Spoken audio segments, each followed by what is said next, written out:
You like any junior in high school could have named this headset. Of course I could have. Oh my god. As a matter of fact, the junior probably did name it. Probably. He interned at Turtle Beach that summer. Oh my god. How can we get more gamers to buy our headset? We gotta change the name. What do you suggest? Something with 420 in it. Yes. There you go. And if you can work both a 6 and a 9 in there, all the better. Yes.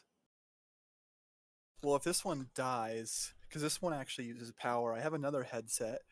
It's this really junky one that I got at Best Buy for $15 just so I could play Demon Souls on PS5 with Oh, it. nice. Because the damn 3D audio, the Pulse headset is of course sold out just like the system everywhere. Of So course. I couldn't get a nice PS5 headset, so I call it the Ghetto Boy 69. Nice. I like that. That's great. And gentlemen, we are live.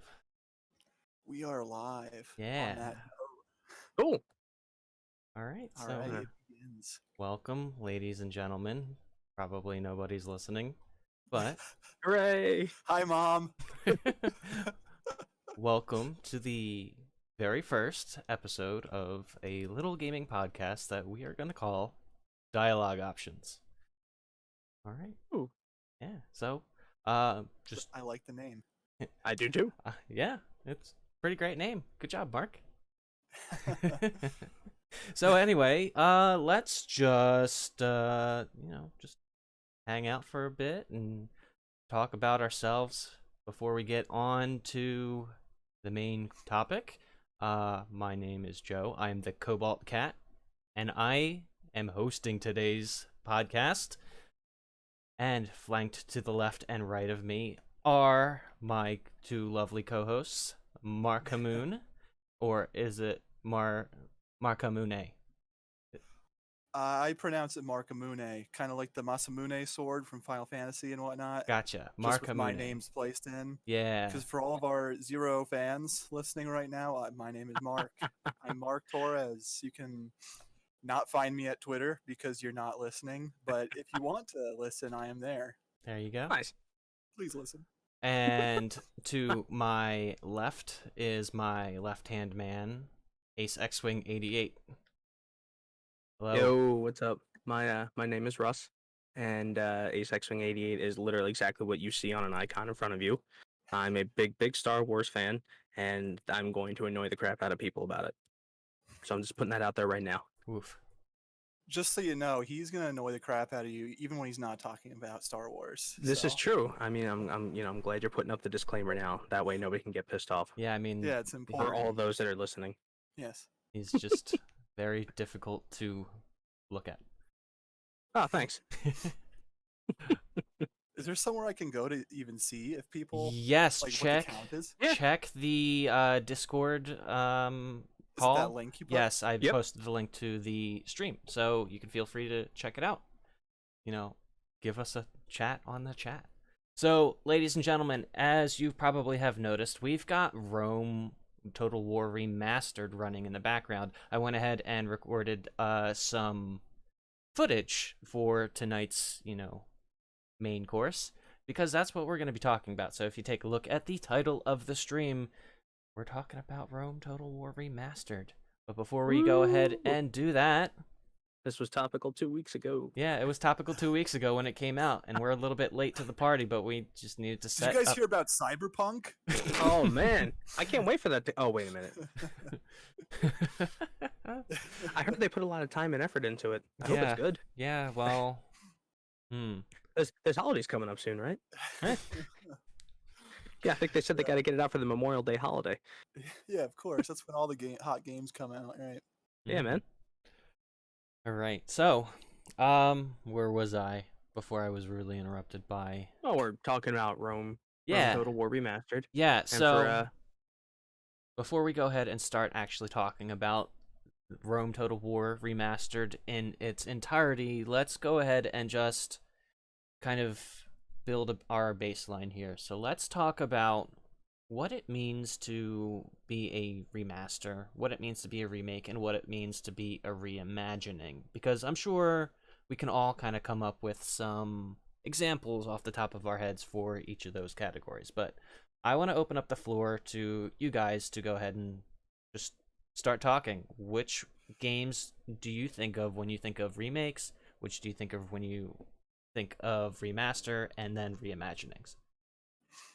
Yeah, so yeah, personally, yeah, a bunch of games come to mind just hearing those words. I mean, of course, with Resident Evil Village recently coming out, uh, such a long-running series, and they've done a bunch of remakes, remasters, however you want to classify them.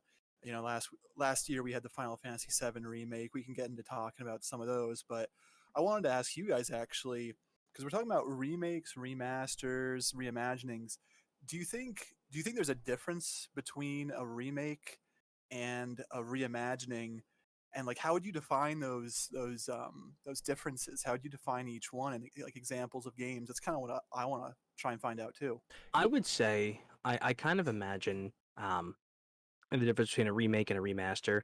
I'm sorry, remake and a reimagining. In that, like a remake itself is kind of taking a game whose controls or graphics or just the game itself has kind of been outdated by time. Even if it is a good game, it's kind of been aged just by the progress of time, and you're basically remaking it so that it fits modern standards, but trying to keep the feel of the original. Whereas with a reimagining, it usually tends to follow the story beats of the game, but it usually tends to contain either massive additions to the gameplay, the original gameplay, or overall changes in general to the gameplay. Mm-hmm. I'm trying to think of some good examples for reimagining. I'm sure I'll actually, I kind of do have one in mind, but as most people discover, most of my examples are usually Nintendo examples. So, for example, when I think of a remake, I think of something like Pokemon Fire Red and Leaf Green being remakes of Pokemon Red and Blue. They were literally a way to remake the game, not only because the earlier games were not compatible with the Game Boy Advance generation of games, but also because it was a way to bring them up to a modern standard with abilities and new items and held items and all that, in which the original games had been heavily outdated only 3 or 4 years later by comparison. When I think of a reimagining, I think of something like a difference between like the original Star Fox and Star Fox 64. And like the original Star Fox from the Super Nintendo was, a 3D polygonal on rails aircraft shooter at the time. And the game was revolutionary for what it was, considering you're talking about a 16-bit system with 3D graphics, essentially, as rudimentary as they were. Oh yeah, I still But think that game looks cool. I didn't grow up with NES or SNES really, but I still think Star Fox on SNES looks really rad. yeah, I mean, the funny part is that as primitive as the graphics look, it has kind of a charm to it, the way it looks. It was so powerful the system actually like chugs and lags trying to actually run the game at certain points. But then I think of something like Star Fox 64, which is essentially a reimagining of the game. It follows the same story beats. You're still fighting Andros. You're going through the Lilat system, albeit now with actual voice acting instead of just random sounds.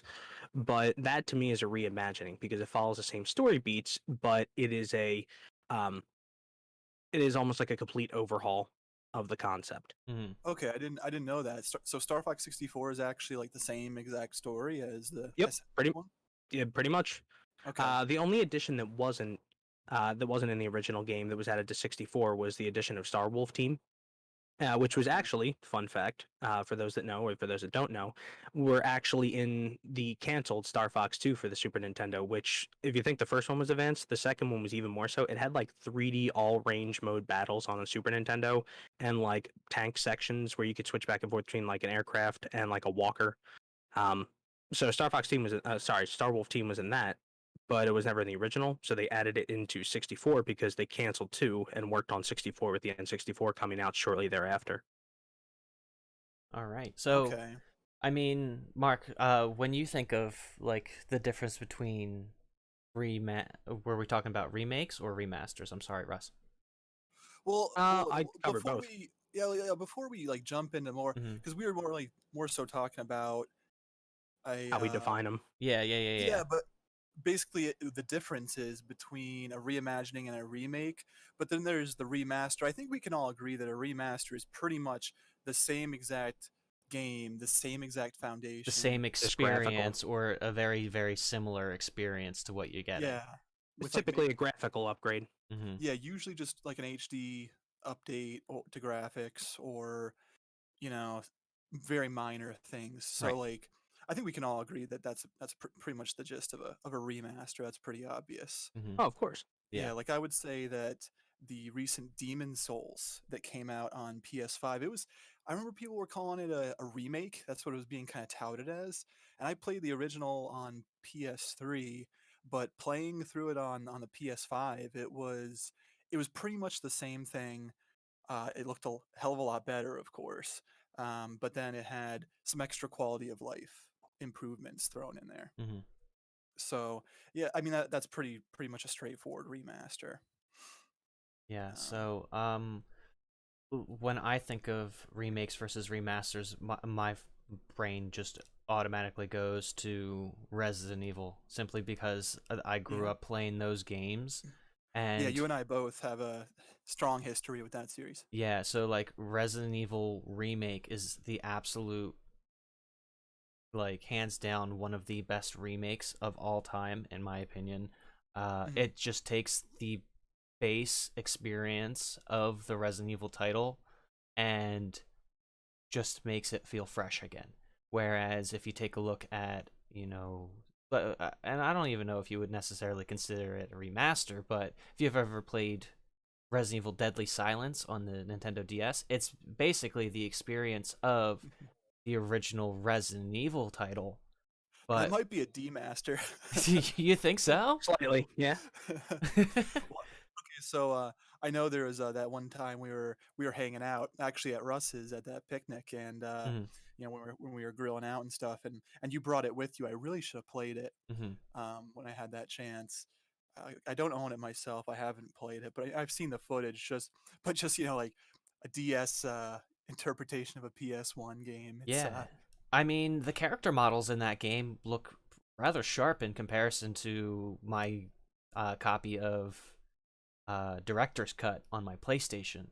So, okay. I mean, and that was the first, and I think the one of the only iterations of that game, not counting the PC version, where you could skip the door opening animation. So that's one of those titles, or one of those versions of that game, that is optimized for speedruns, because you can skip all the cutscenes, you can skip all the door. I was just gonna say, speedrunners rejoiced when they could skip the doors, huh? Oh, absolutely. I mean, speedrunners, one of the first things that they did with Resident Evil Remake when it came out on PC was, mod in the ability to skip those door opening animations. So, yeah, I mean, that's kind of what I think of when I go remaster, remake.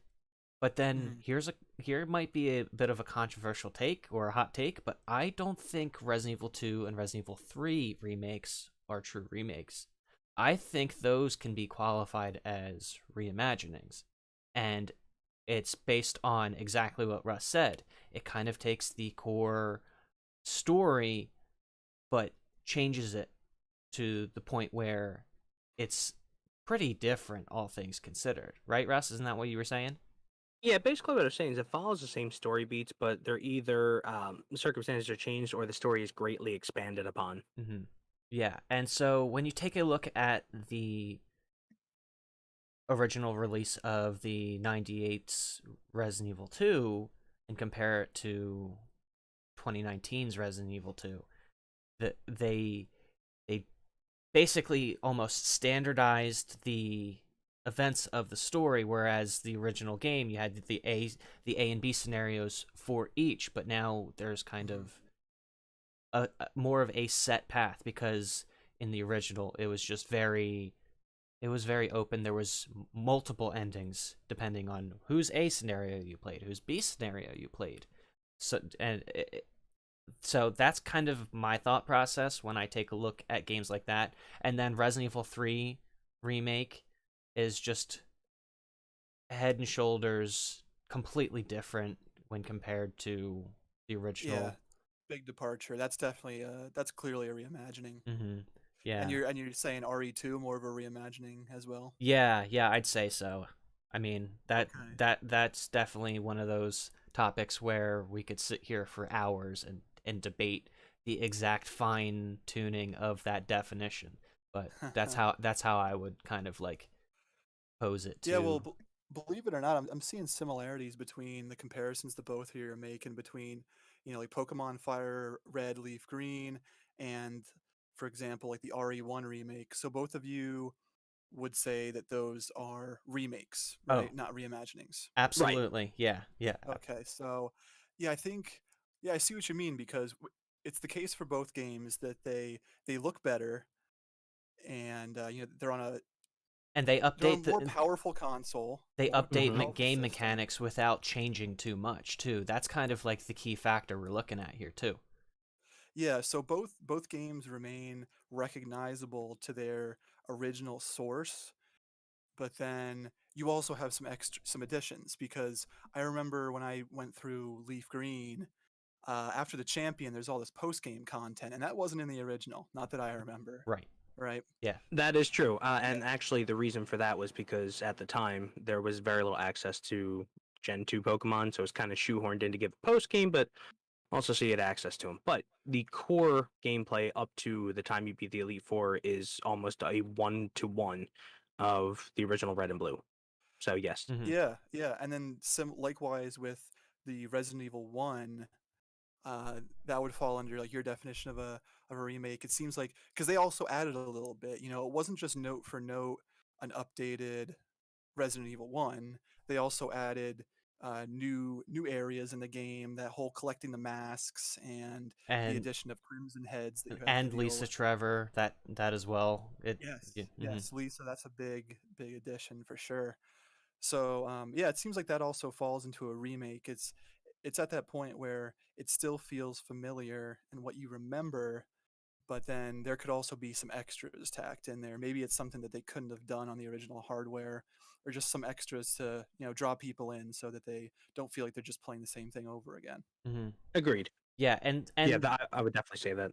and I was thinking about this prior to starting up the stream. Like the way I would kind of categorize each of them is it's pretty much it could be described as a hierarchy. Like remaster is more so just the shallow what's it called, the superficial stuff Yeah, where you kind of just like update the game. You might add like an extra mechanic here or two. it's a spit shine. Yeah, Yeah, that's a good way to put it. yeah, and then the next step up, the next tier up is your full on remake, where you might put the game in a new engine. You might add extra mechanics that change the game in a different way, or add extra content like a post game, like the Leaf Green and Fire Red versions did to the original Pokemon games. And then you have Mhm. remasters, which take the original game, take core components of the story, but kind of really drastically change it to a I certain think you Yeah, mean extent. reimagining. Hmm. Isn't that what I said? No, you said remaster. Oh, I'm You know, sorry. actually, that brings up another good point, though, I want to bring up. And I thought about this as we were talking about it.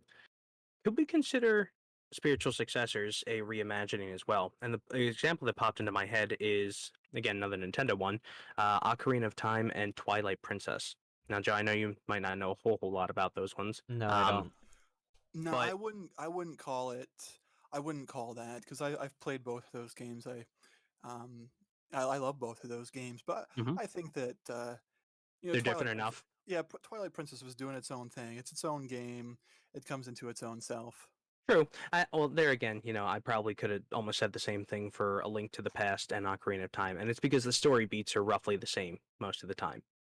And so there again, that may be not the right example to give, but it's sometimes arguable that it could be on the very outside edge of that. Maybe a better way to put it would be something um, like A Link Between Worlds, which was a successor to A Link to the Past, but like close to 20 years removed, like 15 years removed from it. Same world, same mechanics, just essentially another game Yeah, set in that area. yeah. I think spiritual successor would be in a category of its own, where it's its own game and it's away from this conversation, but Hmm. it's clear that the developers intended it to be a callback to an earlier game. Fair enough. Okay. Just spitballing ideas. Yeah, that's what we're here for. Yeah. Yeah, so I guess, I mean, do you fellas have anything else to say about the difference between remakes, remasters, and reimaginings, or do you think we're confident in the kind of the definitions of each? I do have one other thing that I do want to kind of hit upon with that, and is that, on occasion remakes, it's a very fine line to tote. In general, I should say, for remakes, remasters, and reimaginings, it's a very fine line to tote between paying homage to the original game and winding up being too different that people don't enjoy it as much as the original. Do you guys have a particular game you can think of where like the remake outshines the original to the point where it's not worth playing the original anymore? Huh. Good question. Yeah, I mean, huh. Well, I mean, I know I have one example, go and ahead. What again, is I'm going it? to be still be beating it. Yeah, lead Um, us off. yeah, the example I can think of is the remakes of Gold and Silver, Oh, Heart Gold and Soul Silver. absolutely. Yes. It's like it is only worth playing the original Gold and Silver and Crystal for the novelty of it anymore. But those games fixed so many of the original gameplay issues with the original games that it is not worth, to me, going back if you want the experience without the frustration. To me, the quintessential Johto experience is you play through Heart Gold and Soul Silver. Yeah, I mean, there's just so much quality of life. There's so much rebalancing and in the remakes that I agree. It is tough to go back to the original Game Boy Color versions of the Yeah, games. for anything else other than the novelty of it. Yeah, I mean, unless you want to just goof around on the emulator and just do True. whatever, the go-to version of that game is definitely the Heart Gold Soul Silver. I mean, but like, What I don't know. It's hard for me to think of another one off the top of my head because I want to keep going back to Resident Evil, but there's still times where I'm like, damn, I want to fucking play some old school Resident Evil on my PlayStation 1. You know what I mean? Hell yeah. Yeah. Mhm. Like, You just gotta hear that startup sound, man. It gets you going. yeah, and that that opening Good cinematic point. where it's just super corny and cheesy and it brings back so much. Like there's nothing like it. But as far as remakes that just completely outshined, I don't know, man.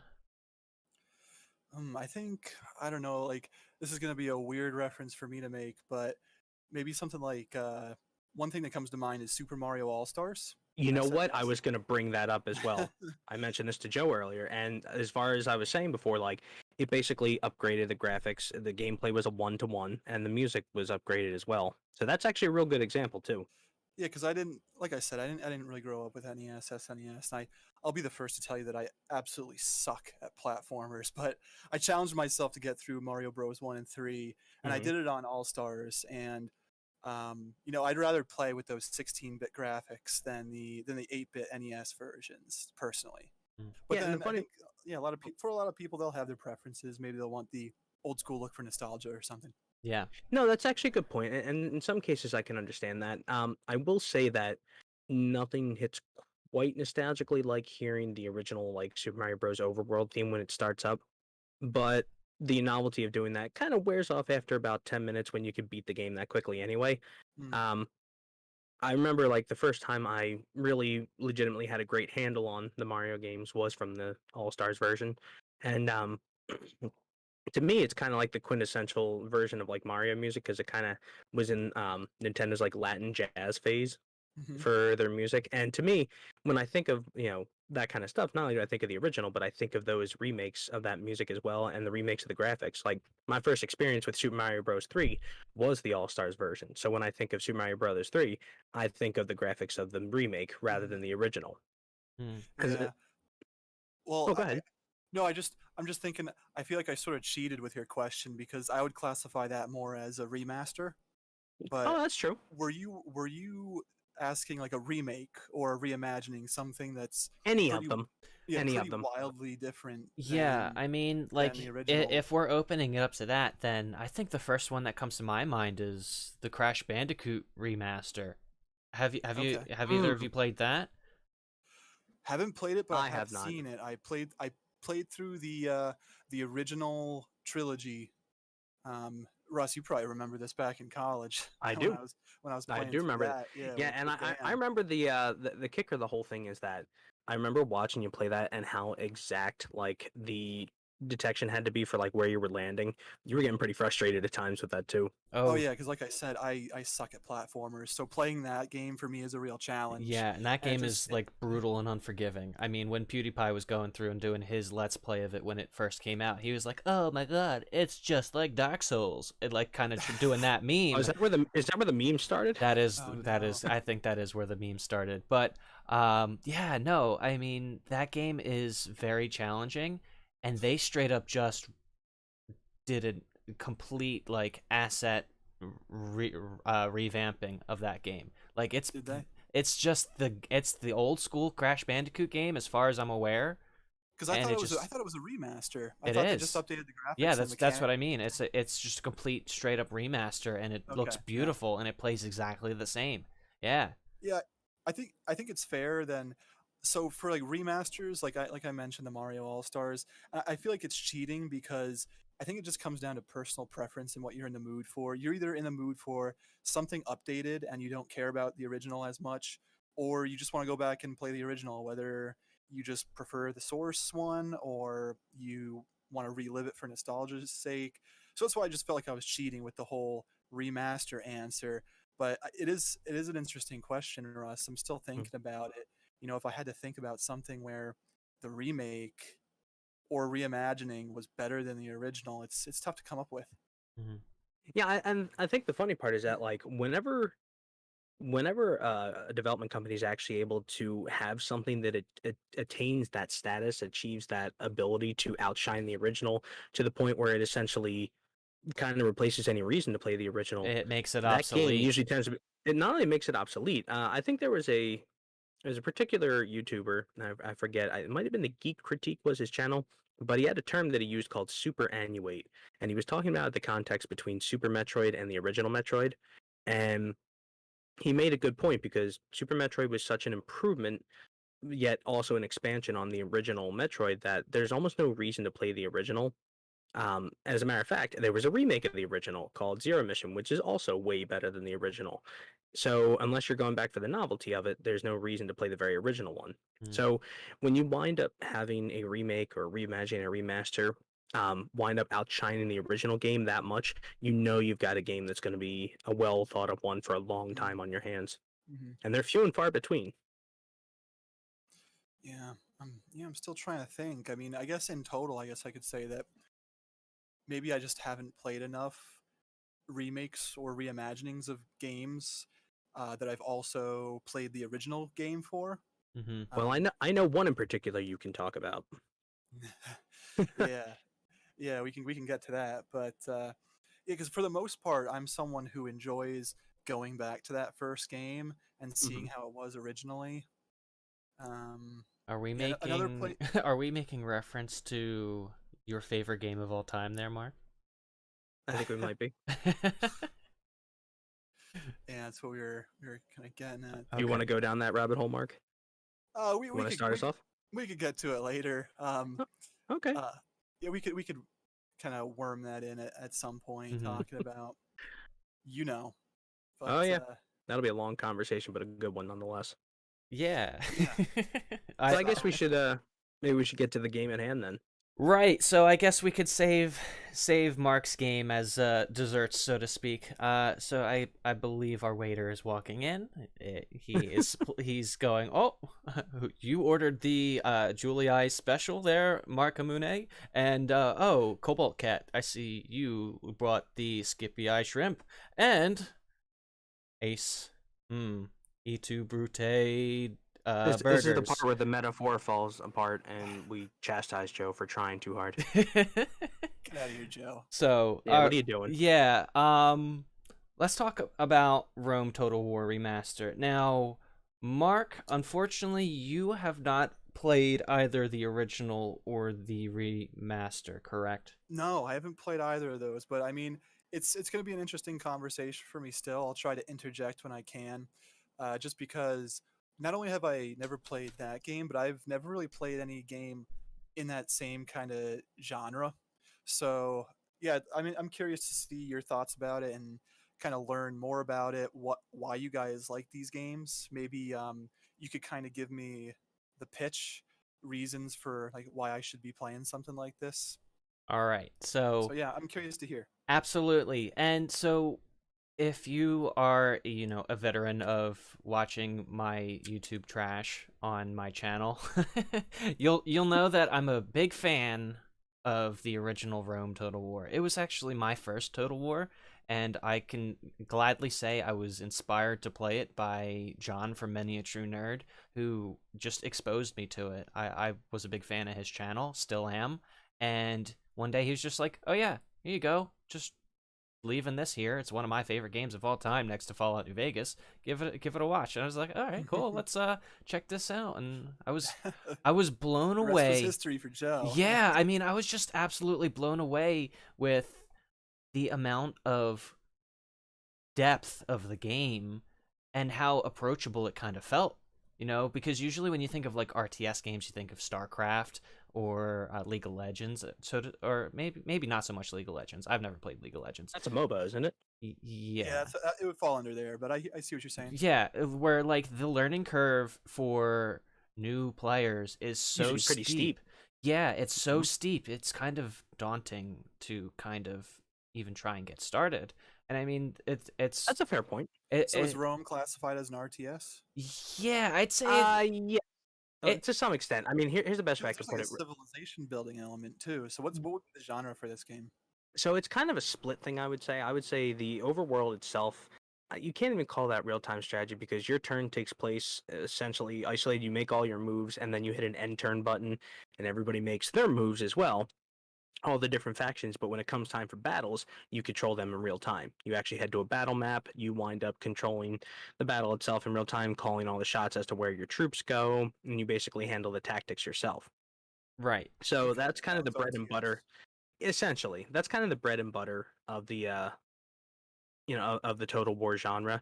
I know my experience prior to Total War with games of this ilk came from the Age of Empires series, um, which the most famous one is like Age of Empires 2, which came out in like 1999 or some nonsense, and that's like a true RTS in that it was a medieval based type of deal, but there was no like overworld where essentially time was paused until you made your moves. Everything you did from building to teching up to building troops all took place in real time, including resource gathering. So coming from that to Total War was kind of interesting because I had no idea the series existed, and my first game wasn't actually Rome Total War, but its successor, Medieval 2 Total War. And the funny part is, I'll never forget, like, the first time I actually saw anything of the Total War series was before I even knew what the series was. Oddly enough, I was watching, I think it was a show on the History Channel. Everyone makes about reference to this building- show, Russell. Yeah, I think it was like something about like building an empire for Rome. But what they did is they actually showed like what a battle would have looked like with Roman troops, but they actually used Rome Total War to demonstrate what it would have looked like. And I remember seeing it, I'm like, oh, that's pretty cool. There's a game like that. And then I didn't think anything else about it because it was like another 2 or 3 years before I randomly walked into a Walmart near where I live, and I'm looking Russell, through the the game show section. I'm like, was I don't know. no, the show was Decisive What was it called? Battles. Was that what it was? Yes. Okay. Yeah, because I'm the only thing I remember about seeing like a Roman army walking through the trees, and I'm like, oh, that's pretty cool looking. I remember thinking the graphics looked pretty good for the time, and for 2004, correct? Correct, 2004. Yeah, for 2004, that's astounding, considering the fact that most people's computers from back then would be considered potatoes by even like 10 years ago standards. So the funny part is that, like I said, I randomly came upon Medieval 2 Total War in a Walmart near where I lived at the time, and still live.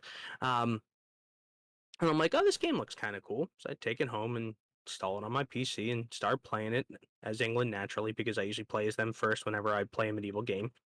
And next thing you know, I proceed to spend the next 13 years of my life being addicted to it.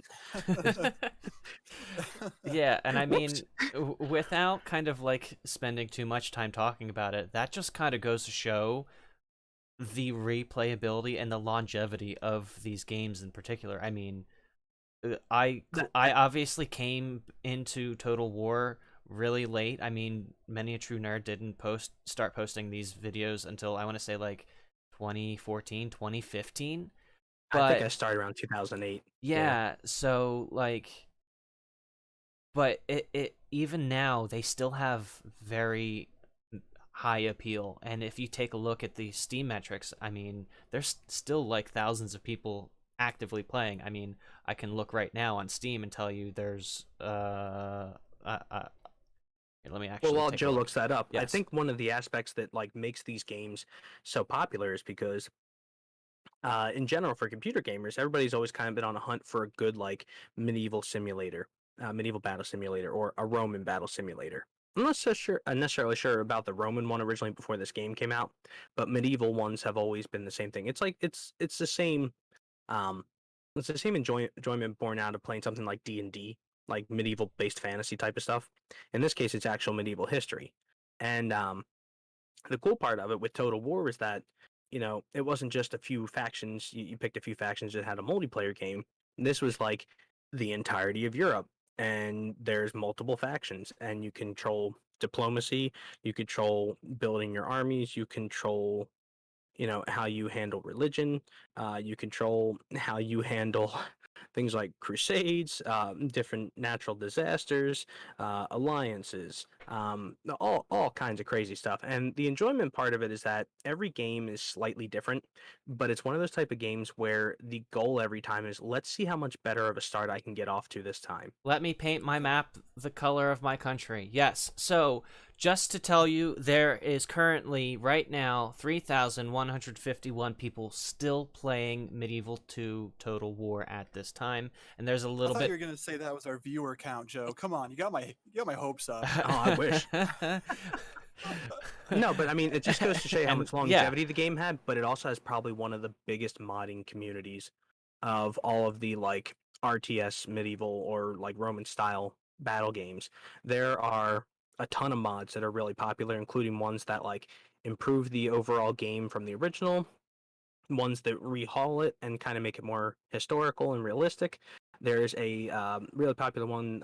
What is it? Third Age, which is a Lord of the Rings one. I like that one. That's really fun. There's God, there's a whole Broken bunch of them. I think there's one Steel. for Halo. There's one for Yeah. Legend of Zelda. There's a whole bunch of them. There's even a Warhammer one prior to the actual Warhammer Total War that came out. Oh, So and to tell you, Russell, these numbers are probably inflated because the game just came out and people are probably still just playing it, but there's currently 2,725 people playing Rome Total War Remastered. But nice. The original Rome Total War, there's a little bit over 1,000 people currently in game. So that'll tell you. This is how many year? Like a 15-year-old game? 1,000 people are still playing it right now. 17 years. Yeah, 17 so years. 1,000 people are playing a 17-year-old game right now. It just goes to show impressive. the longevity of these games. And the thing is that, and this is, I'd be remiss if I didn't talk about this. Rome and Medieval 2 are considered to be kind of the heyday and the prime of the Total War franchise. Entries in the series post then have been kind of hit or miss depending on your preference. Myself personally, the last Total War game, marking out remasters that I enjoyed was Empire Total War. And have you played Shogun 2 yet? I have not. I never had a chance to play Shogun. Come on. I was never a big fan of like that era of world history as much as I like the medieval, and like my whole draw for Empire Total War was naval battles. Much the same as playing like Star Wars Empire at War. I always like the part where there's ship to ship battles, but that's just me. But yeah, I know, I'm surprised too. I think the big thing is that you have to kind of be a fan of that kind of historical stuff, and it's not always everybody's cup of tea. Well, that's the thing, though, Russ, because I could honestly care less about feudal Japan, but that game is fucking great. Yeah, you actually were kind of like a case of reverse osmosis of sorts, because I'm not sure how big of a fan you were of like Roman history prior to playing Rome Total War, but then you just went like full into the historical stuff about it and went like whole ham into Roman history. Yeah, like I'm surprised you're not speaking Latin right now. Salve. Yep. See what I started? Yeah, I mean, but like, kind of rounding back onto the topic of Rome, I mean, the game itself was just it while it was flawed and they fixed a lot of those flaws with the subsequent release of Medieval 2, it's a really fucking great game, dude. I mean, Absolutely. yeah.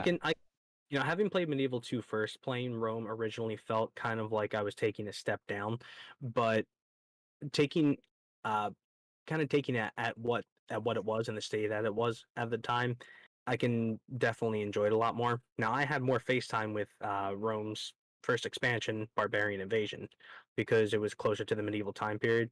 I know, gasp. And it has But mechanics that would later similar be to like fleshed out in Medieval 2. right. So like for me, I was like, well, this is close enough to Roman era. This is like the the late 400s or 300s. So I mean, I can play as the Franks and get heavy cavalry and still say I'm technically in the Roman period. Mm-hmm. It's not the same though.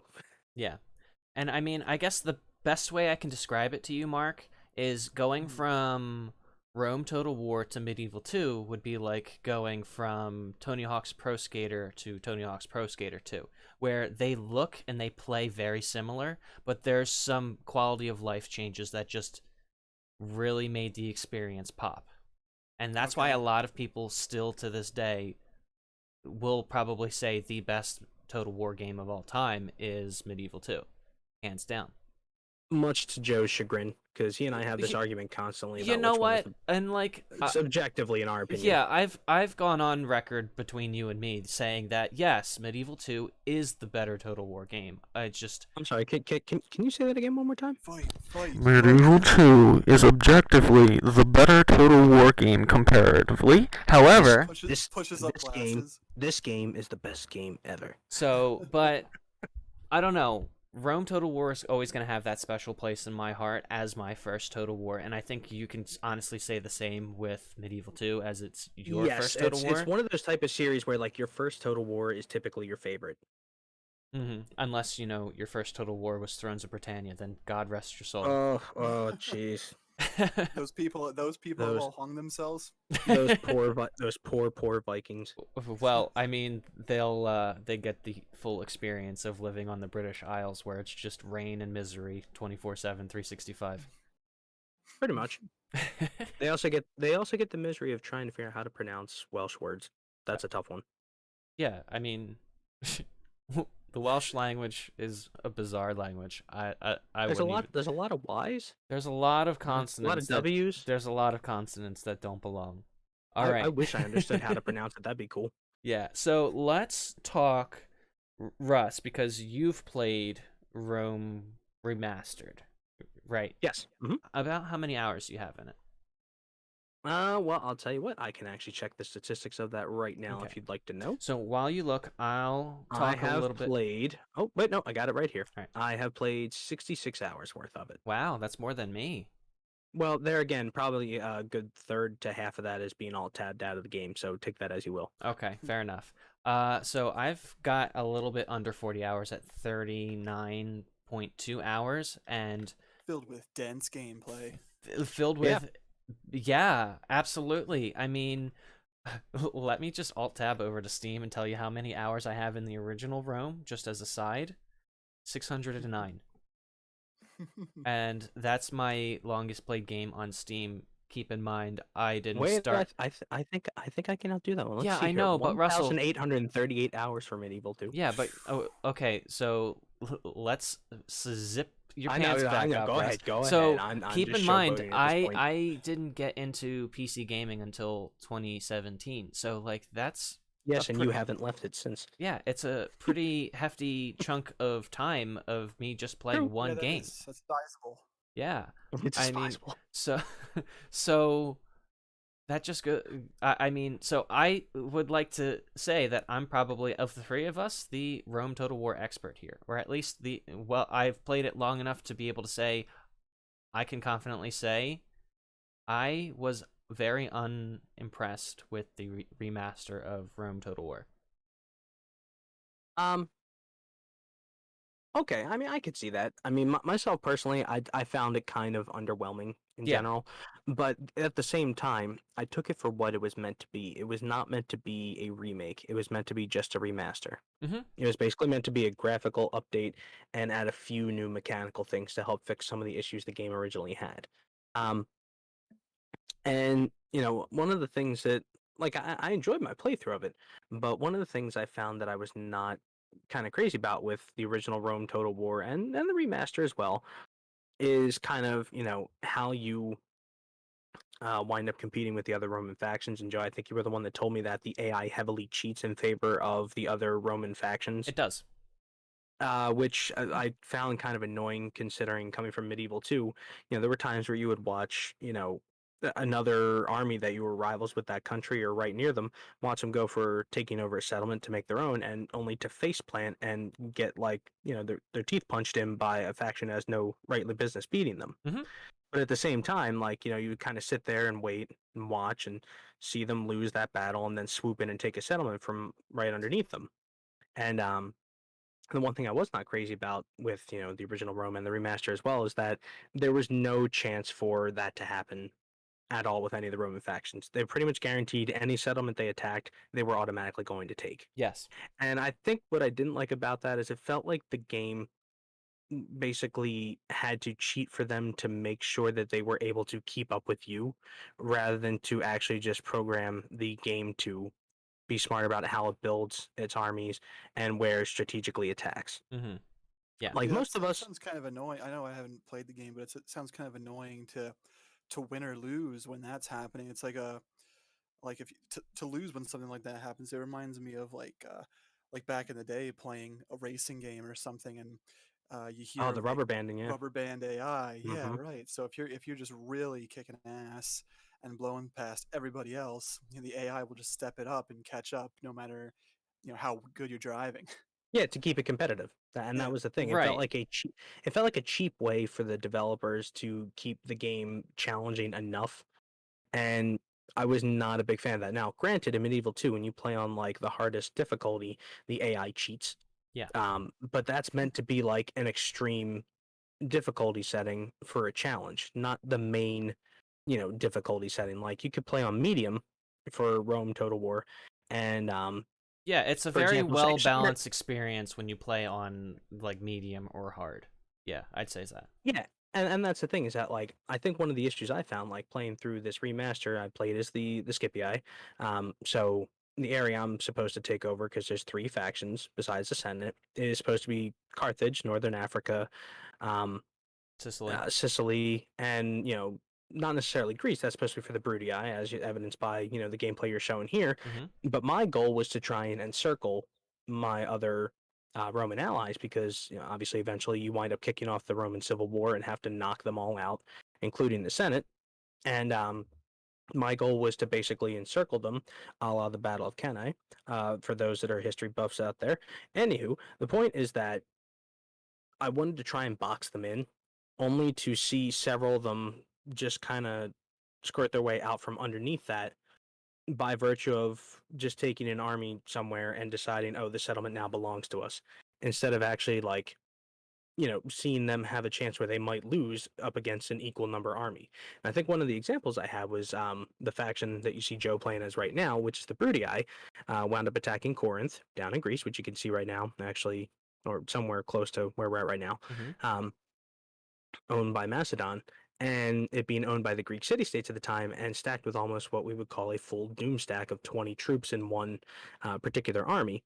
And let or me guess, 20, they walked over there with 3 units of Hastati and a general's unit, and they took it. No, they had about 10 or 12 units, but still managed to win and lose hardly anything. Yeah. And, to me, that was rather frustrating because if it were Medieval 2, that they would have lost roundly and had to, like, retreat and try again. Yes. And I didn't like the fact that, like, they were able to get the AI to cheat for them that much just because they're trying to make sure that they can keep up with the player. Mm-hmm. Most of us, when you start off a game of Total War or any kind of RTS, like if you're going to attack anywhere to gain settlements, you can continue to gain more resources, in this case, money. You're going to find something that's lightly defended that you can expand easily. And that's usually how most of the time it happens until you have the ability to build up really large armies where you can decide, I want this settlement, and I don't care that it's like fully stacked and fully defended. I'm going to roll 2 full armies over there, and if I don't get the place, I'm going to knock it to the ground, and then I'll rebuild it when I have time. Um, Most of us typically go for what's lightly defended early on and expand that way. Here in the game, they're like, "Oh, I'm gonna go take over this extremely well defended place because the AI will have my back," and it left kind of a bad taste in my mouth. Mm-hmm. So yeah, I mean, and that issue clearly wasn't fixed in the remaster. I don't think a lot of people were looking to get that ironed out, just simply because it's a key part of the game and it's a key part of the experience. You're kind of supposed to let Rome be Rome and expand, and it's supposed to be that that end game, crisis at the end of the game with the Civil War. So but I can see why someone like you who is coming from Medieval 2 who does not appreciate that game mechanic.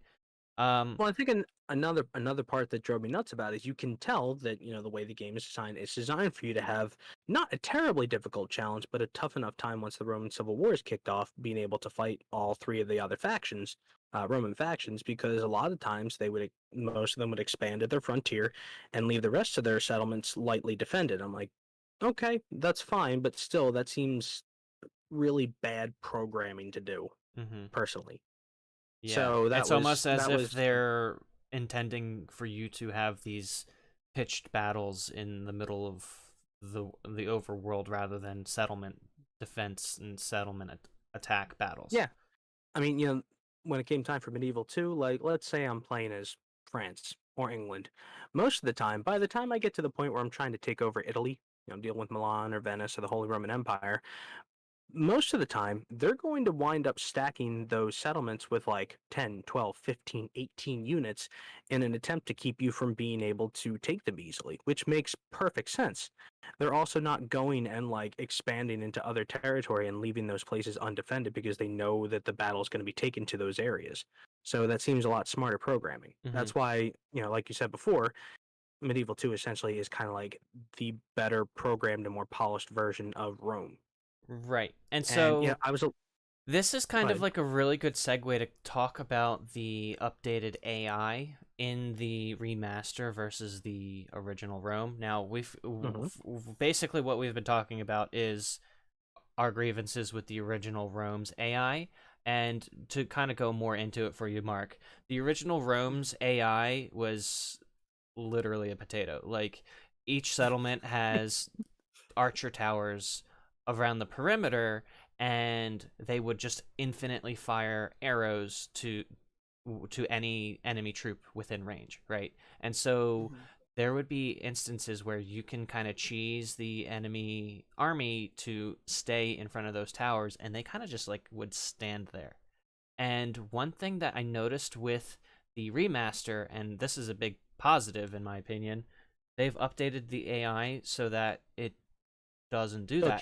So it doesn't get cheesed anymore? Yeah, it'll actively avoid those towers when it's on the offense, and not so much so with where it breaks through that line and goes through the walls. They don't actively go through and capture those towers. So like, Mark, when you are capturing a city, and you can go along the perimeter of the walls and capture towers, and then in turn, instead of the towers firing upon your troops, they'll return fire on the defenders' troops. So it adds a little bit of a what's the word I'm looking for, Russ? A strategic element to it. Yeah, a strategic element of the battle where the tides can turn in your favor or in your opponent's favor, depending. But the AI still doesn't take advantage of that. They just kind of will take the gateway towers because they're required to take the gateway, and then that'll be it. Yeah, any other towers that they take along the way are based purely on just coincidence. And so did they add, what did they add to this game for the remaster aside from making it look nicer? Was there anything? So yes, there was one thing that was kind of a contentious thing they added, at least in our opinion. It feels very shoehorned, but in Medieval 2, they had in Rome as well. they have, besides your armies and your generals, you have agents. So spies, assassins, diplomats, which carry out all your non-battle, options on the overworld field. But Medieval 2 added a merchant class as well. So you could go and, send them to far-flung places, and they would actually make money by trading resources back. Now, in the first game that came out in Medieval 2, the resources, like, let's say you were trading silk, or you were trading wine, or you were trading iron, those resources didn't play any kind of role in anything strategic. Like, you didn't need like a particular resource to build a certain thing. That came in much later games. Yeah, it was more so But just like passive money. extra It was income. just money. Yeah. Yeah, and they added that into this game. So they added resource nodes to the overworld, and they added merchants, and they did something interesting where the amount of money it makes is depending on what region that merchant is originally from. But in both my opinion and Joe's opinion, it was a system that felt shoehorned into the game, that Okay. it didn't really add much, and And it just didn't kind of have felt like it it was didn't arbitrarily done. Yeah, and it didn't seem to have quite the same depth as with with Medieval 2's. Where Medieval 2, even though I just honestly think in both games merchants are completely frivolous and unnecessary, simply because their initial startup cost and the amount of turns it takes to break even for hiring a merchant, and by the time you eventually, let's just say you're playing Medieval 2 and you're trying to get from Sicily all the way up to Scandinavia to get those amber deposits, right? It'll take you, let's say, like 15, 20 turns to do that, right? About 10. Okay, so fine, 10 turns to get all the way up there. Over the course of that time, your merchant is making no money. In fact, you've lost money now because He's aging. He's aging. You have the initial cost, and you finally get there. He's having an existential crisis. And then there's like a level 8 merchant already there, and who just swoops up your guy. Yeah, and so it outcompetes him. Yeah. Well, So no. that sounds tedious. So like you have to manage these armies and take over these countries and whatnot, and then you have to worry about your aging merchant. What do you have to do? Put him in like an old folks home too, and pay for that? Well, essentially. I mean, here's the thing with merchants themselves, and all your generals and all your agents do age over time. So you wind up having like a family tree for all your generals and family members. So there is a recycling that. It's not just you have certain set generals or recruit people and they're there forever. But with the merchant class, and I found that it kind of makes a little bit more historical sense to me as well. They're really helpful once you start being able to send them to more far-flung areas in the world. Like, for example, when we think of areas in like the Roman era of history in antiquity, or the medieval era of history, even Renaissance, there are places in Europe that would have been well-known areas that would have been prosperous for trade. So we're talking about places like Italy. We're talking about places like over in the Fertile Crescent in the towards the Middle East. We're talking about places like near Constantinople, which is another major center for trade as well. And those places have resources that wind up yielding a lot of money. Now, it's in your best interest, if you can, to get merchants over to those areas, because then if they're even halfway decent, have a few skill points out of 10, maybe like 3 or 4, you're easily going to be able to earn back what they cost in like 2 turns time. So it is a great way to generate extra income in the mid game, where things become a lot more expensive, because the way settlement building happens is that every settlement can build pretty much every type of building available to your faction. Later games changed this, where like you could only build a few out of them and you had to pick and choose. But a town could build everything available to you in a town, and a castle could build everything available to you in a castle, which is not too tough earlier on, but it gets really expensive later. Rome is notorious for being really easy to make money in. Medieval 2 is difficult to do that in.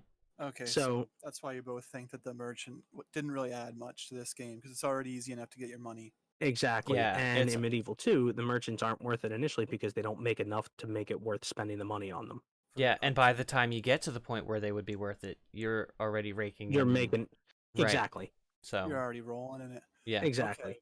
So it was So just it was a system that needed an overhaul, but this was not an overhaul. This was just shoehorning to make the game more complex. Yeah, and in fact, kind of like circling back to the point I wanted to make was Medieval 2's merchant system had depth because they could become better with the Merchants Guild. And it added an extra bit of gameplay where the Merchants Guild is saying, oh, hey, you know that faction that you're at war at? Go blockade this port. We'll give you some special units. And that was the thing. In Medieval 2, there was a guild system where, depending on certain things you recruit or certain actions you take, for example, if you recruited a decent amount of spies, you could get a thieves guild where your spies would be better upon recruitment. If you recruit a lot of mercenaries, you could get merchants, you could get a merchants guild where your merchants are, instead of maybe being trained with 1 skill out of 10 natively as a merchant, they might start with 4 out of 10. And that stuff was rather helpful. There were other ones that paid even bigger dividends, like there were knightly orders like the Knights Templar or Knights the Knights Hospitaller. Yep. Knights of Santiago or the Teutonic Order. They were all really helpful because they gave you really powerful cavalry units to use. So that system was something Rome didn't have. But in general, when it came time for merchants, they would be superfluous for Rome for the amount of money you can make in the game, and they were not designed terribly well for early game in Medieval 2. So they're a system that needed to be tweaked, but has never really been fixed and has generally been abandoned in later titles. Yeah. Okay, so right now I'm hearing we got these merchants that you're saying they're just shoehorned in from one of the other games that people like more. Mm-hmm. And you're telling me the AI is still dumb as a brick. Essentially. So, Yep. I mean, so we have a nice shiny brick. Yes. Yeah, I mean, nice shiny it's a little bit better, but not by much. I mean, Russ, you're a fan of Melkor, so I know you've have you watched any of his grievance videos with the remaster?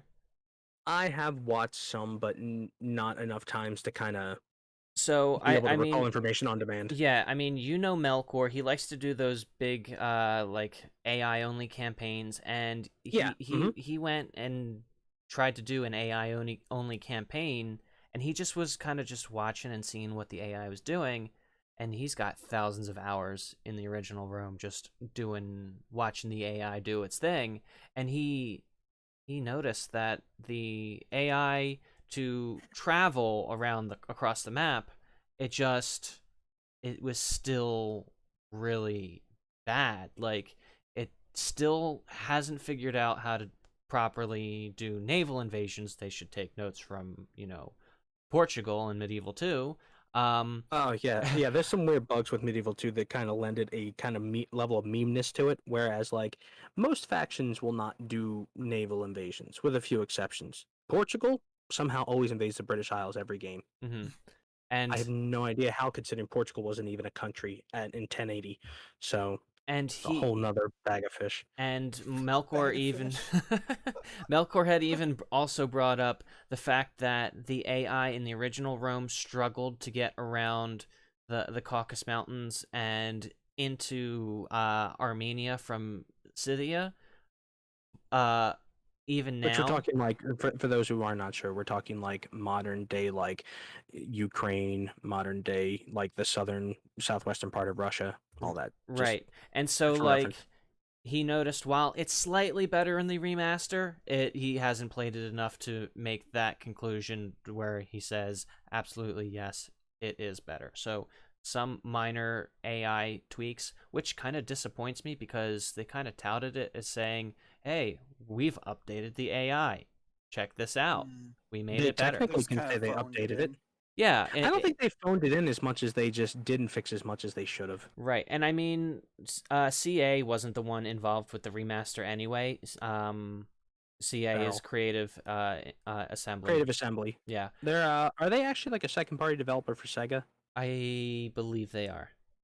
Yeah, this is actually something that's I don't know if it's developed by Sega, but it is definitely distributed by Sega. Mm-hmm. Yeah, I mean, if you go all the way back to the beginning of the stream, you'll see the big old Sega. I mean, technically, you could say that Sega still does what Nintendo don't, because Nintendo hasn't put any of these games out. So, But I mean, I'm proud of that. yeah, I just think that Just the picturing like an ad from a '90s video game magazine right now. and as far as like AI on the battle map, other than them actively avoiding towers a little bit better, which was a AI improvement from Medieval 2. They also improved the AI by making them actively move along the perimeter of the wall. So say like you move your siege towers a little bit over to the right, they'll shift their infantry units a little bit over to the right to counter that And so maneuver. they actually like do at least somewhat of what you would expect. But It just basically feels like they brought this game up to it basically it looks a little bit better, but the rest of they the gameplay basically, improvements were if like I think they basically just did the bare minimum to say, hey, we've updated a couple of things and basically just made it Medieval 2 in Rome. So their motto, their poster that they had right above their door as soon as you walk into the office as a developer here, it's pretty much just C's get degrees. Yeah. C's get degrees. Yeah, I mean, Yeah, that's actually pretty accurate. Comparing the way some of the last few games in the series have looked, yeah, that's pretty accurate. mhm. Yeah, because what I was getting at was, so you're saying like the AI, minor improvements could have been much better. These shoehorn merchants didn't do much. Obviously, it's a remaster, so the game's gonna look better. But like, what did they do right in this game? Would you say? So something that I really like is the a la carte game settings that you can do. So with with Remaster, they have two modes. There's the classic Rome Total War, where it's the classic Rome Total War experience, but with the updated visuals. Nothing else has changed, right? And then there's the remastered settings that give you a complete All the remastered, gameplay tweaks. yeah, every single gameplay tweak that they have on offer. And the best part of it is you can pick and choose what you want. So say, for example, one thing that I was kind of really critical of when the game was first announced was they had a standardized population consumption. So the reason why I really like this game, Mark, is it has a surprising amount of depth. So when you hire, say you're playing as the Romans and you hire their basic unit of infantry, the Hastati, if you're playing on the huge unit scale, there's 160 men in that unit. The best part is when you train them, 160 population gets deducted from that settlement and they become the Hastati. So it feels like a living, breathing world where everything comes from somewhere. They don't just poof into existence, kind of like with Medieval 2. It's kind of like this You feel like is you're where actually like nurturing a group of soldiers. yeah. And so like with Medieval 2, I can understand why some people might like the system better because it just your population, right? Your population the way is Medieval 2 separate. worked is that instead of the population being deducted directly from that, you had a max number of a certain type of unit that you could train from a settlement, and they weren't all available right off the bat as soon as you finish the building. So, for example, you might have like a second level barracks that gives you slightly better spearmen than just like the standard level. And that particular barracks may only give you a maximum of 4 that you can train, which means that, 4 in total. You could still train 4 for each one you have in every other castle. But you could train more than 1 unit per turn. In Rome, you can only train 1. Medieval, you could train up to 3. So it felt like, how can I put this? In terms of unit recruitment, Rome feels like playing chess, whereas Medieval 2 is more akin to playing checkers in terms of being able to like you can make a full army in like 2 or 3 turns in Medieval 2. It takes 6 or 7 in Rome unless you really have things well thought out ahead of time. Yeah, you kind of need to use multiple settlements, and that's kind of why I like that, because it forces you to kind of pick and choose what you build early game. Because one settlement you can have that specialized to be recruiting, cavalry units. Another one can be specialized for naval units, then and so on. So like it kind of adds that extra layer of customization early game. Late game, absolutely, yeah, an extra strategy. Yeah, late game, each settlement has the capability of doing everything, but that's kind of your reward for kind of sticking through it and playing the long game. So In general, Medieval 2 feels quicker than Rome 2 in yes, terms of the overall gameplay. yeah. And the only thing that you have to contend with is basically a turn timer saying, "Oh, you can't train feudal knights until 3 turns from now," which Yeah. feels arbitrary, but whatever.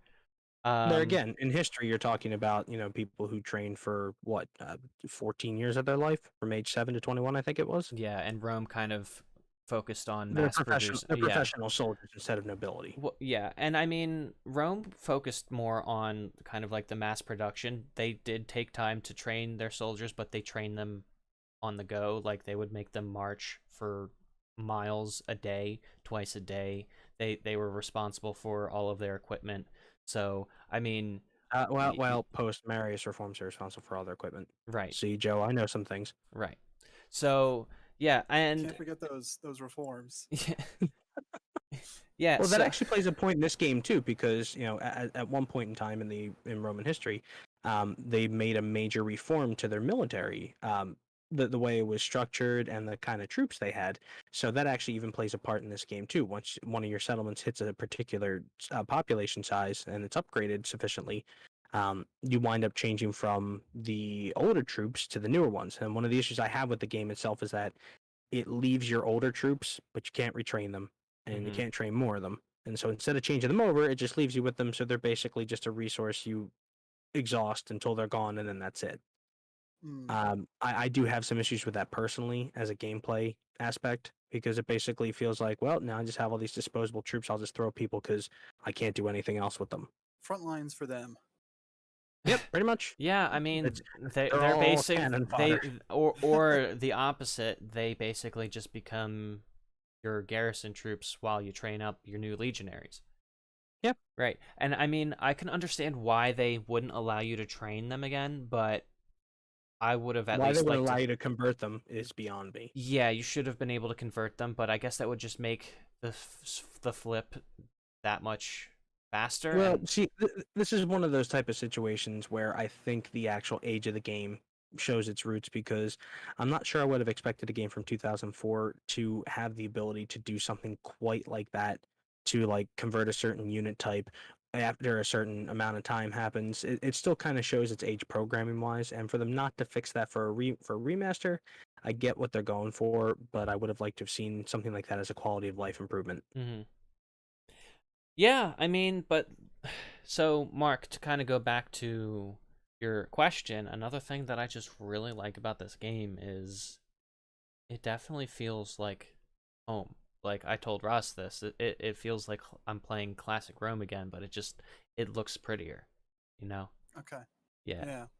Makes sense. Yeah. And this version of the game can easily hit 60 FPS, and for whatever reason, I don't know if it was a bug in one of the later patches, but I've got a pretty, I'd say at this point more of like a mid tier. He's got a pretty strong potato. Yeah, I mean, I got a GTX 1060 GPU, so for those of you who don't know, it's a 3 GB graphics card, so it can handle a lot of modern games still to a certain extent and easily get 60 FPS. But a 17-year-old game on my PC could get 60 FPS on the overworld, but then it was just locked to like 35-40 frames per second on the battle map, and that was really surprising. Which for those of us who aren't like complete graphics nerds, is usually pretty okay. For those who care about seeing things at like a particular graphical fidelity your eyes can't even handle. Well, I that mean, matters. but the issue that I take with it is when I play Medieval 2, it doesn't matter if I'm on the overworld or in the battle map, I get chugging along 60 FPS no matter what. And that's kind of why I'm a little bit relieved to see that I can get 60 FPS.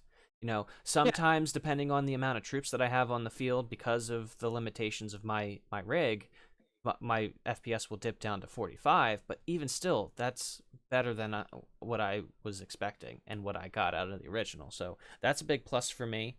Absolutely, the performance issues, I would say, have absolutely been ironed out in the remaster. It feels a lot more stable. I haven't had a crash. I haven't modded this version of the game yet. I don't know if I necessarily plan on it because I don't know if I'm going to play it as extensively as the original. But when I would play the original, like, it was completely incompatible with OBS, and so like you couldn't even record gameplay footage of the original. So Gotcha. yeah, which I'm really glad they ironed out all of those hiccups, because I kind of want to do a Rome Let's Play on my channel at some point again. There you go. You should play as like the most like remote faction in the game. Like, I don't know, go play as like Parthia or some nonsense. Scythia, Horse Or just Archers. play as Royal Scythia with like all 7 of their units available. It's more than 7, but yeah, it's pretty. I know. It's a really small roster. No, I mean I like the tried and true, Seleucid Empire, but that's just me. I like. Yeah, I mean, in general, from what it was meant to be, or at least what most of us expected the game to be in terms of a graphical fidelity upgrade to it, Mhm. it accomplishes that main purpose. For them to say they, fixed some of the AI issues with the game and some of the gameplay issues, that was kind of hit or miss, honestly. Now, Russ, would you say the updated user interface is a plus, a negative, or just kind of like meh?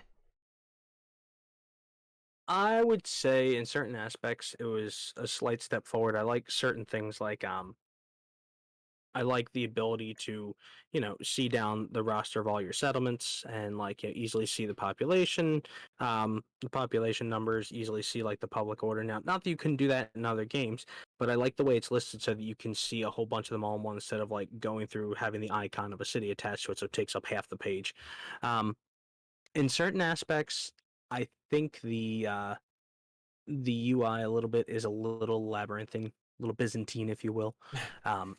As I try and look through unit recruitment or try and pull up things for different buildings to build, it just seems a little bit odd to me, coming from the other Total War games, to have like recruitment and building options kind of be ensconced on the right side of the screen with small icons, rather than being something kind of front and center like it was in the older games. And Yeah. typically, games, when you would bring up the menu for a settlement, it took up half the screen.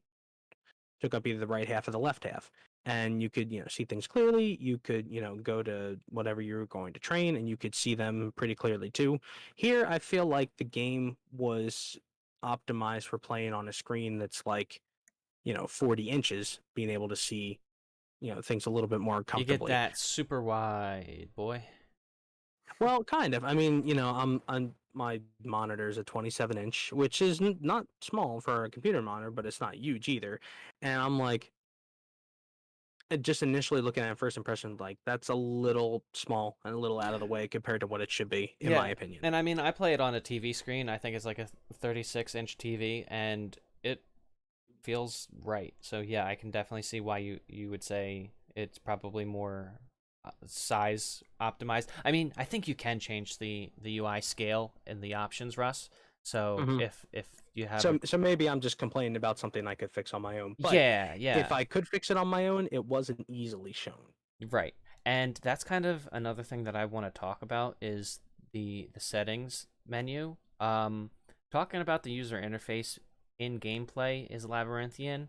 It just, the difference between the originals and the remakes user interface for the menus in the settings is just, it feels difficult to use. Like, I don't know if it's just me, but I struggle with it.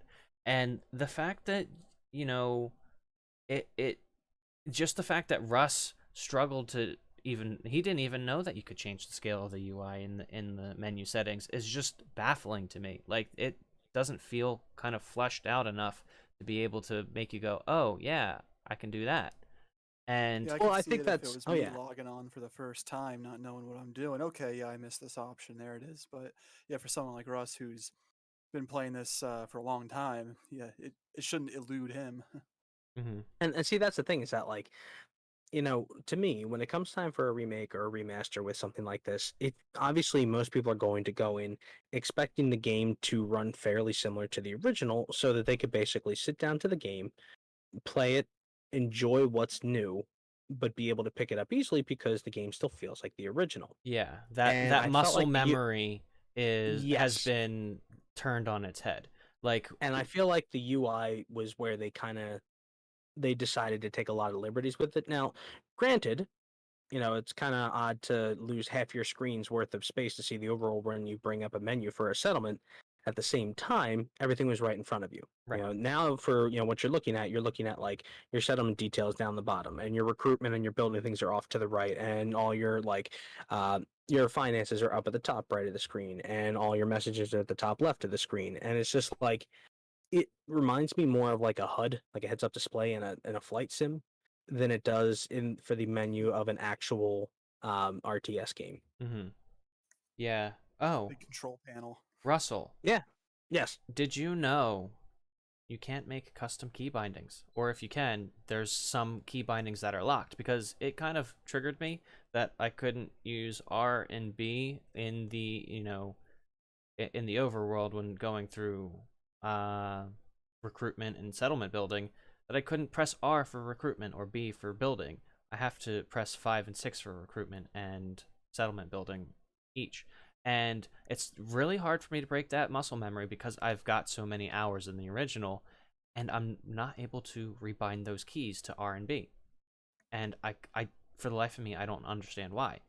And It's like trying to throw a baseball with your offhand. yeah, and it's funny that you bring that up, because there's another YouTuber that I watch. I've forwarded you a few of his videos, Russ. Voland. I think he's a Scottish YouTuber who is incredibly critical of Total War now. And he's left-handed. He's used to playing. He's used to controlling the camera with his J, K, L, and I keys, and controlling his troops with his dominant hand. And that was his biggest gripe. You couldn't remap the camera control keys. And it baffles me that they would lock away a basic, mechanic of a game that was in the game in the original release. I don't get it. That's an odd choice. I know sometimes I'll play a first-person shooter, and if it's the controls are inverted, I need to change that right away, or else I won't be able to play. Mm-hmm. Yeah. So that's a big negative for me. Like, if you're trying to, not even necessarily trying, because I don't think they intended to kind of like make it so a certain person couldn't play the game, but if your game is not accessible enough to people that want to play your game, but now will have to relearn muscle memory to be able to play it, I don't know if that's not good, right? Am I crazy here, Russ? It doesn't say he's muted. Yeah. Russ, are we having an Xbox problem where you need to turn your mic on? Do. Me? No, I'm sorry. Apparently, my internet decided that it was just going to stop interneting correctly for a few seconds. That's my bad.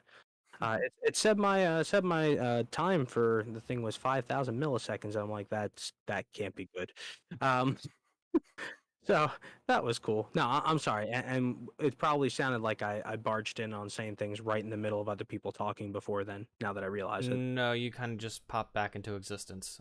Mark and I felt like we were two peas in a pot of three. That Hey, it's all three. good. Loneliness and despair. But no, what I was saying before is that, with the key bindings thing, I didn't find that to be a big deal because I was never one for using much in the way of hotkeys when I played a game like this. Considering for the overworld itself, because there's no time constraint, it never bothered me. I was typically like, the WASD for camera movement, and the rest is just using my mouse to click. Even when it comes time for battles, I usually don't use a whole lot of different hotkeys for it, with the exception of, camera movement, pausing. That's pretty much about it. Most of the time I tend to do stuff by mouse alone because that's typically what I felt more comfortable with. What about running, formations, special abilities?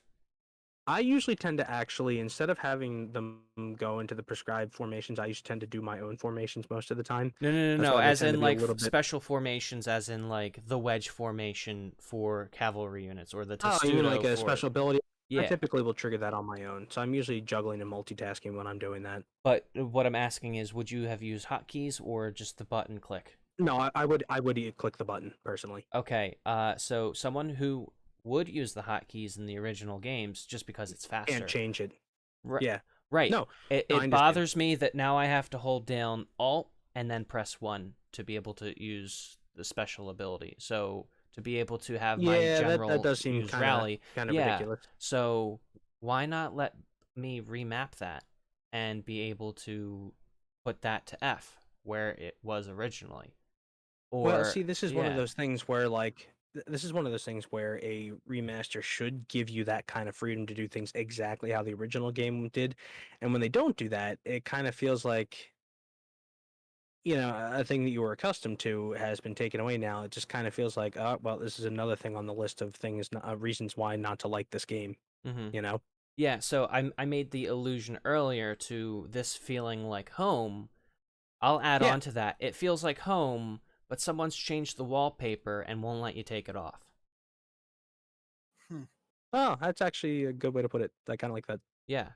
So they've changed the wallpaper, they won't let you take it off, but they've polished your silverware.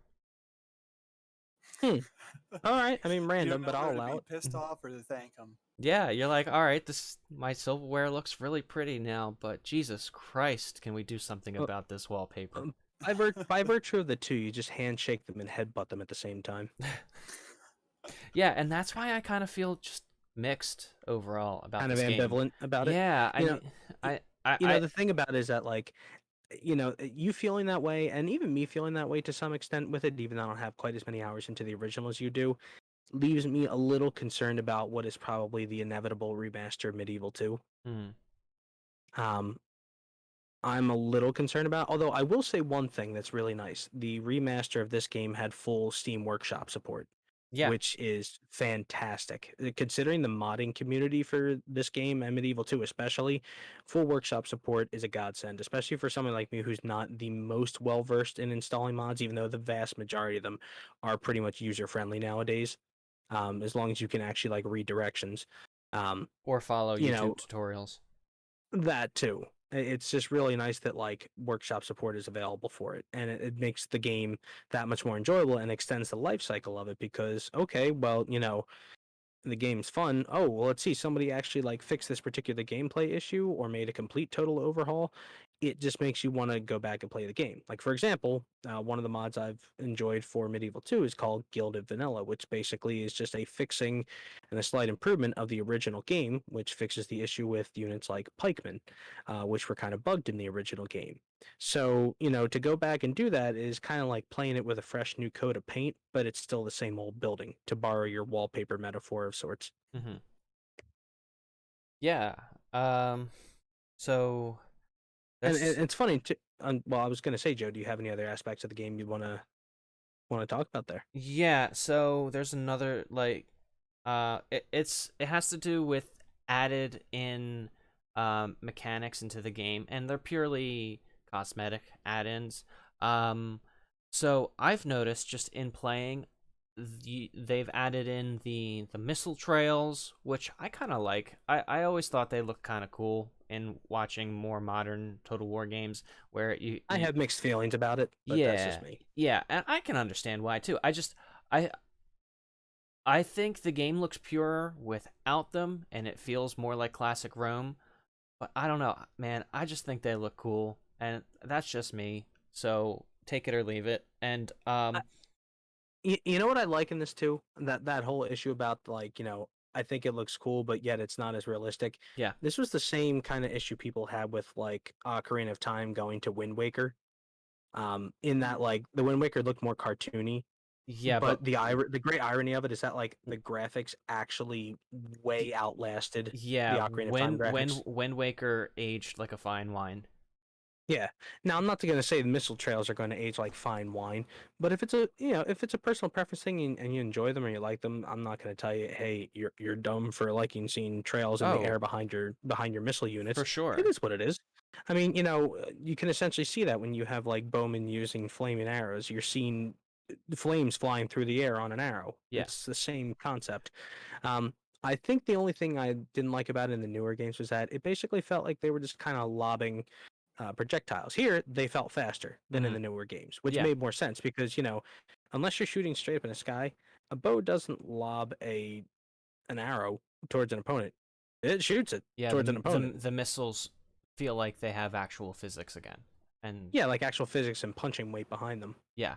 But since we're talking about the missile units, an added in mechanic, and if you took a look at me playing on my recording, I actually decided to turn it off because it's not really helpful for the most part. When you're on flat ground, when you have it turned on, there is kind of like that cone shape in front of your missile units that indicates the range. Oh yeah, that shows their range. Right. But it's static. It doesn't change. It doesn't expand when you're on higher ground. Right, and that's the thing that is in Rome 1 and Medieval 2, and even in the original Shogun and Medieval, was that your elevation mattered. In Shogun 1, the game in the tutorial made a point of teaching you elevation is key with your archers because they have longer range at a higher elevation. And I'm sorry, I'm just I'm looking at the footage right here. Yeah. And sorry, I just have to make a note here. There's some guy, I think his name is Titus. It said he was age 16, but the man was bald. Yeah, that's another issue. That is the most blown out 16-year-old, just like at the end of his rope. Like this he's had a rough 16 years. Let's be real here, and they fixed that in Medieval 2, thank God. Yeah, where the characters would, have actually age. Yeah. Well, I mean, these characters age too, but yeah, but they look like they're in their mid-40s when they're 16. That makes no sense. Yeah, I know. It's dumb. Well, when I'm having a bad day, I'm just gonna remember that I'm doing much better than Titus over there. Well, if you continue to watch the footage, you'll notice this is probably one of the worst days of Titus's life. I don't know. You got heavy cavalry. You should be able to win this pretty soundly. Is Titus charging into battle right now? I really tried on this one, and it just I knew it was very unlikely that I was gonna win the battle, but I just kind of got a little impatient, and I charged. Oh, you decided that the rope-a-dope wasn't good enough for you. So, because it was a battle of 4 units of peasants, a unit of peltasts, which are like javelin skirmishers, Mark, and then a unit of generals cavalry. Ooh, yeah, and there we go. So I was trying to chip away at their infantry while trying to get to the general to kill the general and then make everyone else break more easily. Yeah.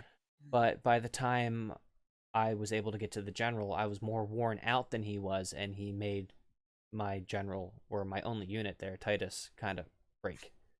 So. Oh, I thought you were going to say he made Titus dead. No, well, Titus escapes. He's he's the only man standing, but yeah, no, I lost this battle here. No more awkward laughing scenes for Titus. His days Oh my He's god. out of there. Yeah, well, this explains why he's got no hair on the top of his head, because he's just so... For what it's worth, I was rooting for you, Titus. No such luck. But I wasn't. The person controlling him got him in bad circumstances.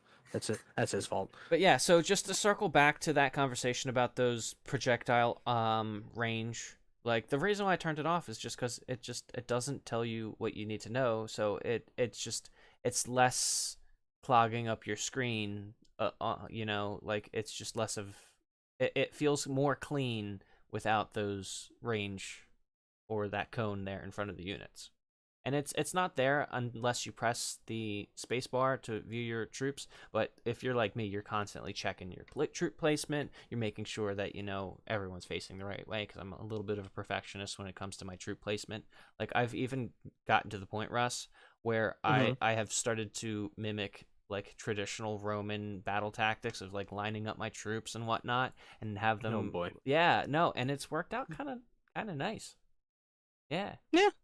I mean, the one thing I will say is that, I wish they would actually have had that range extend dynamically, but that goes back to Empire. There he goes. Titus lost. But But if there's one thing that this game and Empire and Medieval 2 taught me, and ill-fated lightsaber fights on volcanic planets have told me, the high ground is important in this game and in other circumstances. And boy, I waited a long time to shoehorn that meme in there. There you Um, go. Ill fates. I had to. But the point is that it brings up another concept. Joe, you just charged right in there. Come on now. Oh, you finally saw it. Yeah, but at the same time, in certain situations that I wish they would have taken the time to do more with that, but I get the feeling that the way they did the remaster, since it was on the original engine, that there's only so much they really could do. This almost reminds me to some extent, and Mark, you could definitely talk about this as well. This game kind of reminds me of the Halo Combat Evolved remaster in, what was it, 2010, versus like the Halo 2 anniversary version of the game. And like those are two remakes that, like, the Halo Combat Evolved one is an absolute just a remaster. The Halo 2 anniversary one is, yes, it's a remaster, but like they redid the cutscenes. The game looks absolutely beautiful. They redid the sound. That is definitely while it's a remaster, it almost borders on a remake for me, just because how much stronger the experience of the game is. And basically, Well done. it's the way that, and it's kind of a weird way to put it. It is the way most of us saw the game in our heads at the time in the mid 2000s when the game came out and graphics were not quite so strong. That's a good way of putting it. Like, it reminds me of when I was playing Demon Souls earlier in the year, and I thought, this looks really great. And that's probably what I thought it looked like in the early 2010s when I was playing it on PS3. And then I went back and watched PS3 footage, and I thought, wow, this is a dramatic change. It does not look anywhere near as good as this. So yeah, similar kind of feeling there. No, that's exactly right. And I think, for me, with this particular game, it feels like, as a remaster attempt, it feels like a solid 6.5 to 7 out of 10 for me. But it is not something that's like, it will probably be the one I fire up when I play it, just because it looks better. But I'm not going to be like, it's so much better than the original that I never want to play the original again. It's just. I was actually I was gonna ask you that question actually.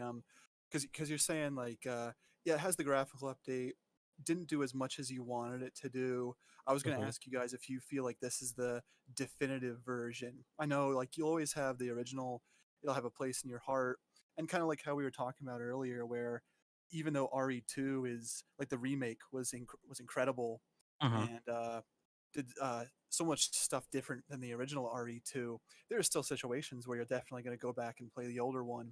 So would you say this is like the definitive one? Would this be the game, if you're new to the series and you wanted to play Rome, you would start with the remaster? I would say, just by virtue of the fact that the graphics are better and not much else has changed. Ironically enough, I think it's kind of secured its place as the definitive version to play, just because it doesn't change much gameplay wise, but it just looks a lot better. Yeah, It's not the definitive way to play for people who are veterans of it necessarily. That's probably more of a take it or leave it type of opinion. But for those that are new to the franchise, this is, if they were going to play Rome, I'd say get the remaster. Yeah, and I mean, I can second that, because you know what? If you want to get the original Rome experience, you can just turn off all of the changes in the settings. And the only thing you'll be left with is the graphical updates, which nobody's going to complain about. Right. So yeah, I would say, yeah, if you're gonna want to play Rome, or if you've never played Rome before and are curious to give it a try, honestly, yeah, give the remaster a go and just turn off the remastered game settings, and you'll have a blast. No. The one thing I will say that I was glad they did with this game is that they gave those who own the original a half-off discount. I wish more companies did stuff like that. That's cool to take care of your fans like that. Yeah, so it sounds like, if you don't really care too much about graphical updates and you've been playing Rome for a long time, you're probably just fine with that. Otherwise, if you're new and you want to try it out, probably just want to jump into the remaster. Yeah, I'd say so. Yep. That's pretty accurate. Okay.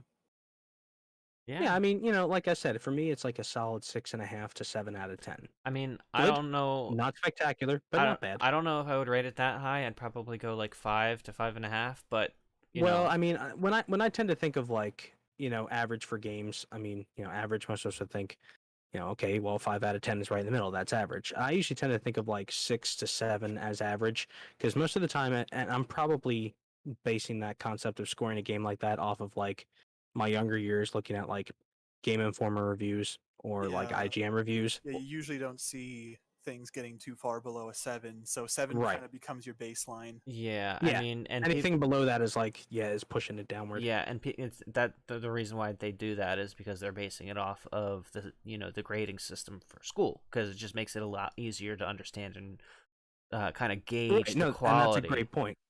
I know. give this game a 7 out of 10. There's too much water. So if we were not basing it off of that kind of scale, like say 1 is absolute, or no, 0 is absolute trash and completely unplayable, you can't even boot the game. Like 3 is it's kind of like, I don't know, Ride to Hell Retribution levels of bad. But you play it just for the meme. 5 is completely average. 7 is Resident Evil 2 remake, and 10 is Resident Evil 4. I give it a 5.5. All right, yeah. So we're on the same page. Yeah. Awesome. Okay. I mean, the funny part is that I know we've been waiting a while to get to this, and I wanted to make sure Mark had a chance to expound his opinions on this. But when we're talking about the concept of like remakes and reimaginings and tweaking of things, I would be remiss if I didn't, want to hear Mark's opinion on. Even though we're segueing out of the Rome Total War area, we hinted at this earlier as the game to talk about. Time for dessert, boys.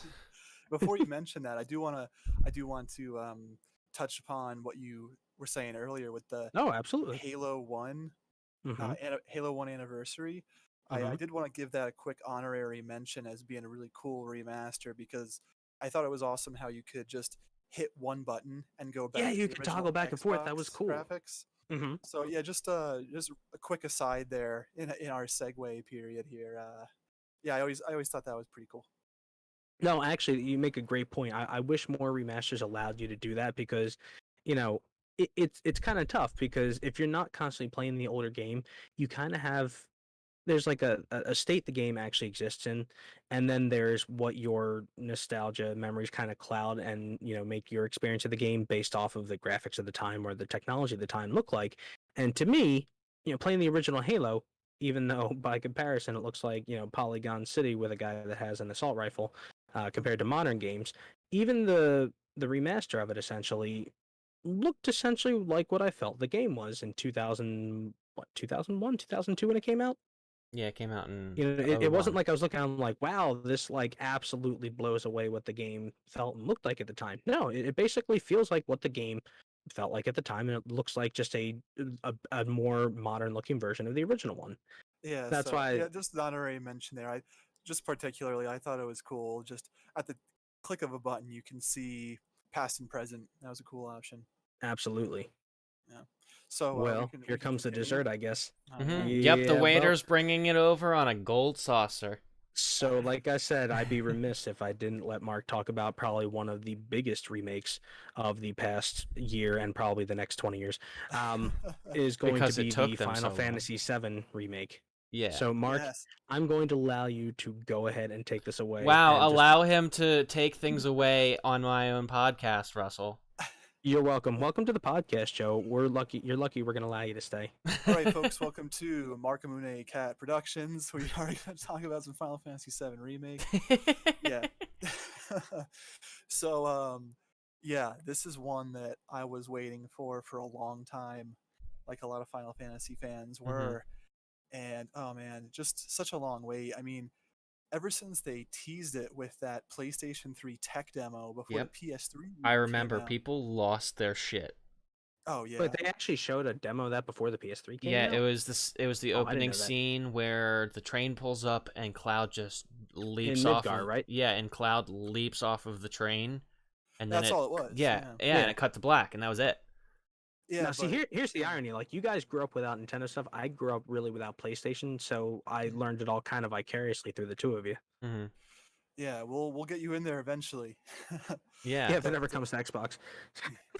But so FF7 Remake, man, ever since that tech demo for PS3, and this wasn't a demo for the game that they eventually ended up making. Just to make it clear for you, Russ, they were literally just creating a tech demo to display what the PlayStation 3 was capable of, and they chose to take that iconic opening scene from Hmm. Final Fantasy VII, which might have been a mistake because of the amount of hype that it generated after that, and the amount of speculation and rumors, and everybody wanted a remake after that. That's what the conversation shifted to, and yeah, we finally got it. And my overall opinion of the remake is I was pretty blown away. I was very happy with it, and I don't really have too many negative things to say. It's not perfect, not a perfect remake. I have a few gripes with it, which I can talk about. But overall, I think it's fantastic. Really captures the spirit of the original game. I love the updated combats. I personally, to go maybe going off topic a little bit, I think it would be a little weird to see a turn-based game in today's modern graphics Mm. with these hyper realistic characters just kind of standing across from each other, taking turns hitting each other. Good point. No offense to turn-based RPGs because I It's grew up. outdated. Yeah, because I grew up playing turn-based RPGs and I still enjoy playing them. But when you have these modern graphics and you're going for realism like that, I think an action RPG is much more appropriate for that kind of game. And I love the battle system. It's exactly what I expected it to be. Kind of an updated version, active, action-packed version of the Final Fantasy VII battle system. So yeah, there was that, and so many moments that left just a huge smile on my face because it was stuff that I remembered from the original game, and now it just looks beautiful in modern day graphics, and it just takes me back to those first moments when I was experiencing Final Fantasy VII as a kid. Like, for anybody who's played the game, when you first get to Wall City, Mm-hmm. yeah, I'm getting the name right? The Walmart. Walmart, yeah, The Walmart. yeah, Wall Market. Mhm. That's what I meant to say. Sorry, Yep. but when you get to Wall Market, um, that city just blew me away. My jaw was on the floor after I saw that, and I was exploring its streets, and it's definitely like the most it's the most intricately developed city I've ever explored in a game because there's just all these nooks and crannies and alleyways and people and things to discover and buildings you can go into, and it just felt like it was a real city. Like it felt like it was like I was in Japan. Yeah, like the immersion factor is basically off the charts, essentially. Yeah, and they got it all right with the characters and a lot of the story beats. And what about voice Um, acting? Voice acting, I was happy with that. It it reminded me. I don't know if it's the complete cast from Advent Children or something like that, Mm-hmm. but it definitely reminded me of those voices. And I think all the voices were fitting, and they're good for the characters. Okay. So yeah, I mean, the funny overall part is like phenomenal. just seeing that. Now, I had never. I'm gonna piss off a lot of people. I had never played Final Fantasy VII before because I didn't have a PlayStation One until like I think 2002, and I bought it to Yeah, play a Yu-Gi-Oh game because it, that was the time for it. it's fair. Um, We all have those kinds of games that those sad moments in our in our yeah. gaming lives. You- Now, here's the thing. Having, I think the biggest place it hit me, how strong of a remake it was, came from the soundtrack. Oh yeah, Uh, no, just totally. just booting up like the battle theme to hear for the first time, and I'm like, that sounds like real instruments. They Yeah. probably are real instruments. I can hear the break drum clearly in this version. For all those that don't know, a break drum is literally a break drum from a car that percussionists use to make the sound you would think it sounds when you hit a piece of metal with a piece of metal. But like at the same time, listening to that, I'm like, I've never even played this game, and this is powerful to me. Yeah, I Yeah, mean, the soundtrack is the only word that comes to mind is like absolute iconic.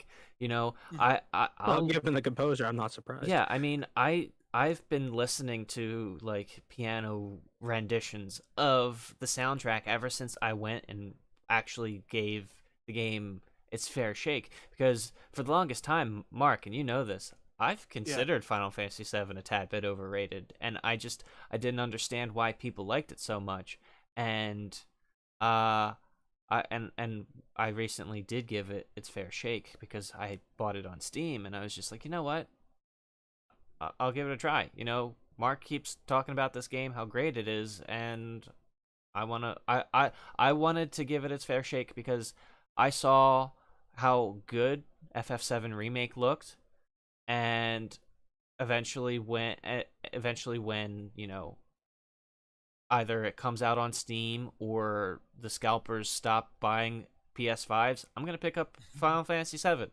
and Oh, definitely. yeah, Yeah, I'm really glad you decided to give it another shot, and I'm glad that it changed your opinion and that it's made you a fan. That's great. That's great to hear. I yeah, know we had touched on this before, outside this stream, but it's a real shame that Final Fantasy VII just doesn't get the credit it deserves anymore. mm. You have a lot of people who I don't know. I feel kind of disrespected a bit.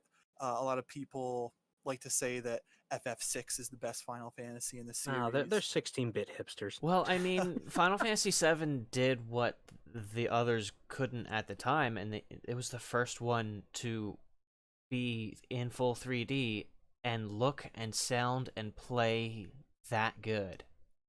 Yeah, and I want to give credit to where it's due because I've played through Final Fantasy VI, and um, I'm not a big fan of 8 and 16-bit generation games as a whole, but I just I want people to know that I have the credibility to speak about all these games.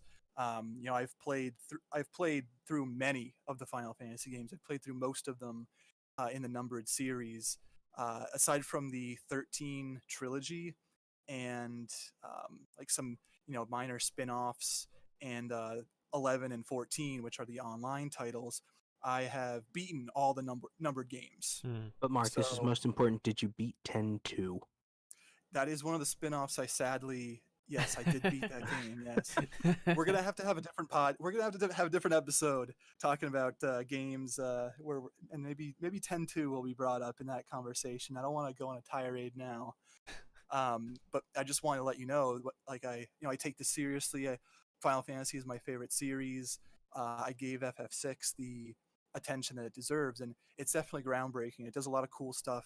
You can see that transition between the first 5 Final Fantasies. You can really see the series grow in FF6, but to me it doesn't hold a candle to FF7 still. So yeah, I'm glad you liked FF7 when you played it, Joe, and Mm-hmm. more people need to remember respect the OG. Well, the funny part is, and we even talked about this before, Mark, like my memory of, the opinion of Final Fantasy VII for the longest time was that and Ocarina of Time were constantly in contention and conversation for like best game of all time, Yeah. up to what felt like maybe, 2010? People were still having that conversation about which one was the best one, and then it just kind of went away as games got that much more cinematic and better.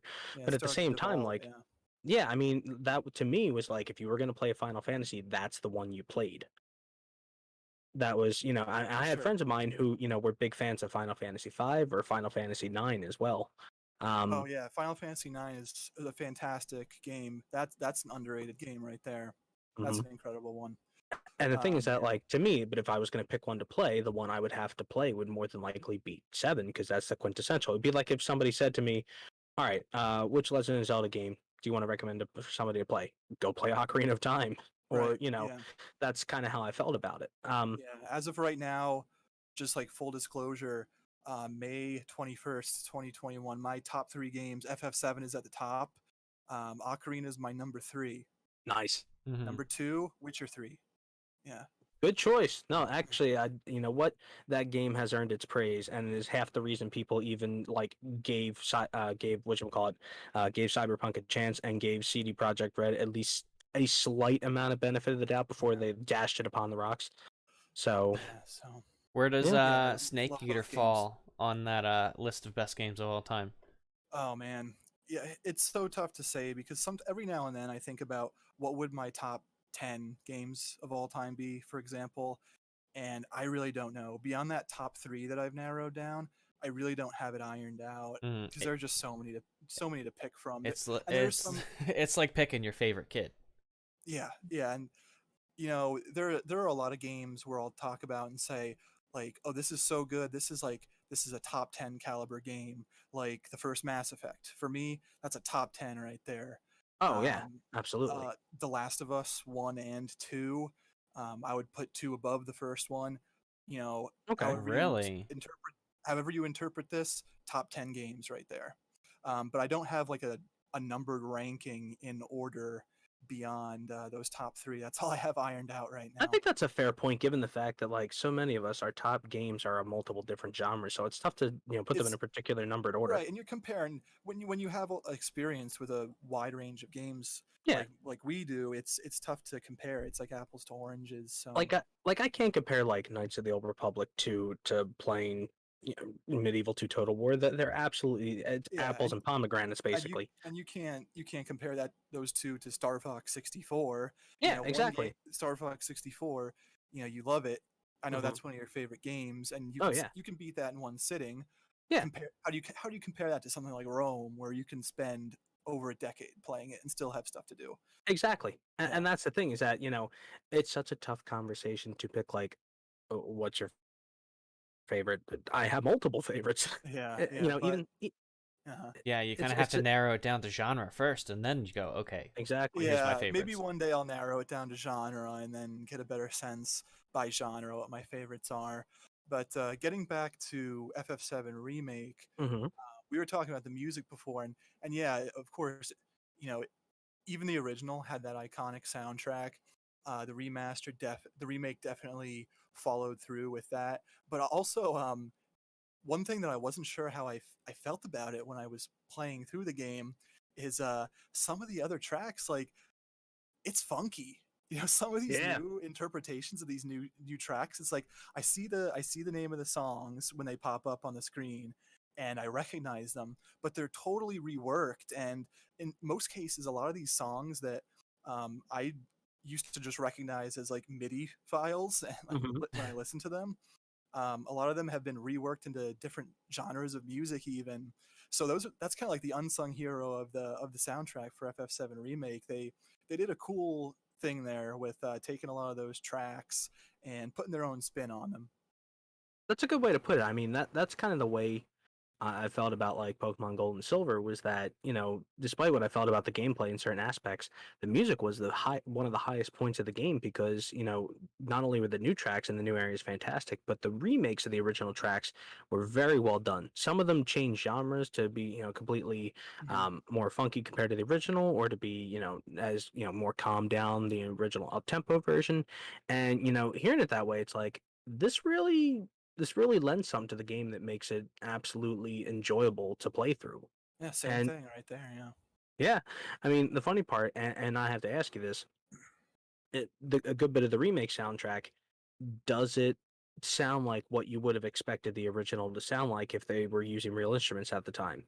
Well, like I said, it was something I didn't know how to feel about at first, because I'm used to listening when I listen to the Final Fantasy VII soundtrack, unless I'm listening to like the Distant Worlds orchestrations.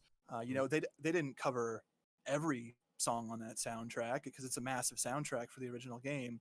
Right. So a lot of the times I'll be listening to the original MIDI files. So since they're all MIDI, they all have a similar kind of sound. You know, Yeah. they all sound pretty similar.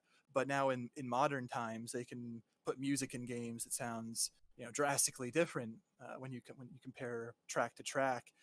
So, like I said, at first I wasn't sure exactly how I should feel about it because it sounded so much different than what I was used to hearing. But eventually, I came to really enjoy it, and I was always looking forward to finding the next jukebox or radio or whatever there was, Mhm. that you pass by in the game where you hear these new tracks, and just so I could see what they did with it and see if I could recognize the original version of it. So I do think it's pretty cool. I like it, and I do think that it fits the theme because some of them, you have like uh, there's like there's one that's like a hip hop vibe. One is kind of jazzy. You have like some blues or something.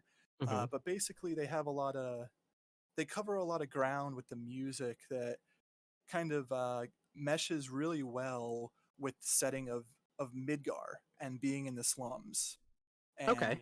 being among a group of kind of beaten down, trodden upon people, and sometimes the music can reflect that, and it's cool to see that what they did with that. That's a good way to put it too. And it's one of those things that we don't always give as much credit to when it comes time for remakes, but the music is a big part of the experience for a remake itself. Part of the thing that makes all those older games, when they actually remake them, be even more enjoyable is that the music actually sounds either what you imagined it with real instruments, or it's changed around enough that it kind of feels like it's got a different vibe to it. Like we mentioned Super Mario All-Stars before, but while the music sounds very close to what the original sound like on the NES, the music has a bit of a different vibe, especially in the original. It has a kind of Latin jazz type of feel to it, which was different than the original, the very original one.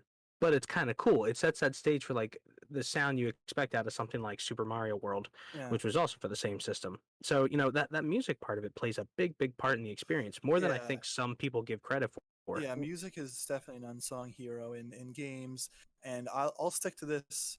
I'll stick to my guns on this. For example, the Halo series, I would go so far as to say that those Halo campaigns would only hit with half of the impact if they didn't have those classic Marty O'Donnell soundtracks. Absolutely, If they that's had half the reason the something- newer games have not had the same impact. Yeah, to they me. definitely lost some personality.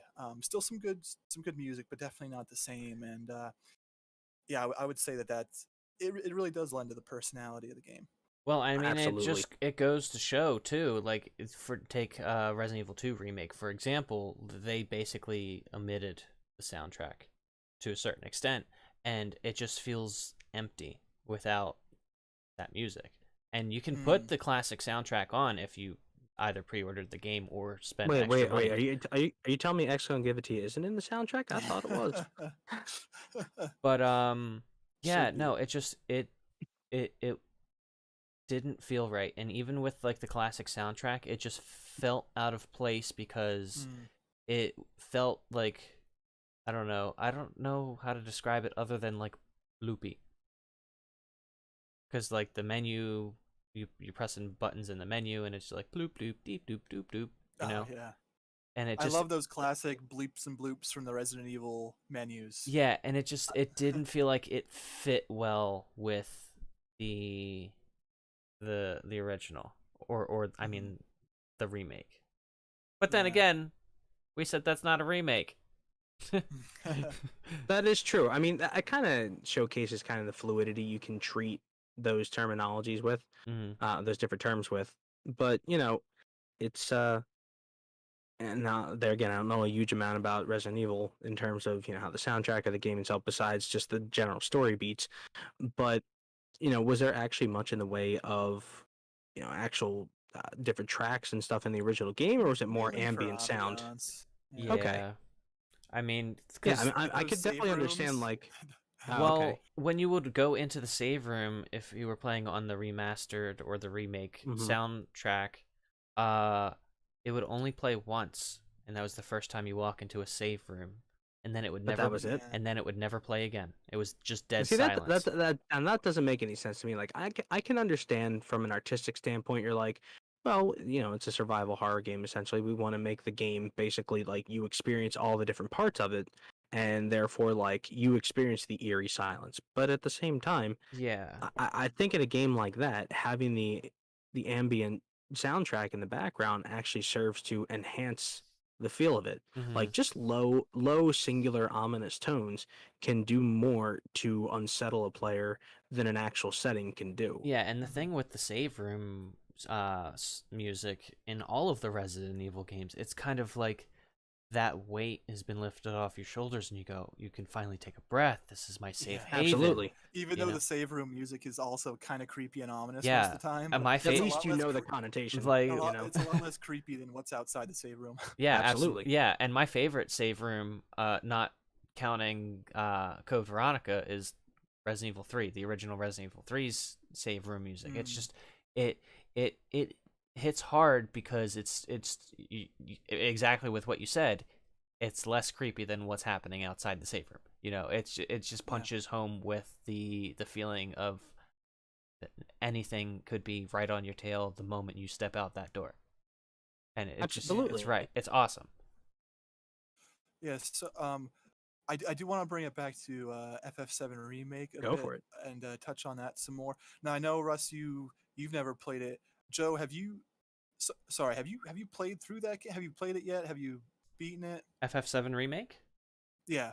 No, I haven't, because like I said, I'm kind of waiting for it to either come out on Steam or for me to Right. be able to get a PS5. Okay, so 'Cause neither of you have played it. Well, I actually watched some of the gameplay, but I wondered if there was a certain point you were going to talk about because, and I mean, it's been out for a while, Joe. So I hope you don't mind if at least something gets kind of spoiled a bit. But Well, you No, also it's- have to remember I've played through the original, and I mean, if the story beats are basically essentially the same, I don't see how it could really necessarily be a spoiler unless it's something that's like yeah. Well, I drastically don't want to different. spoil anything for anybody who could be listening.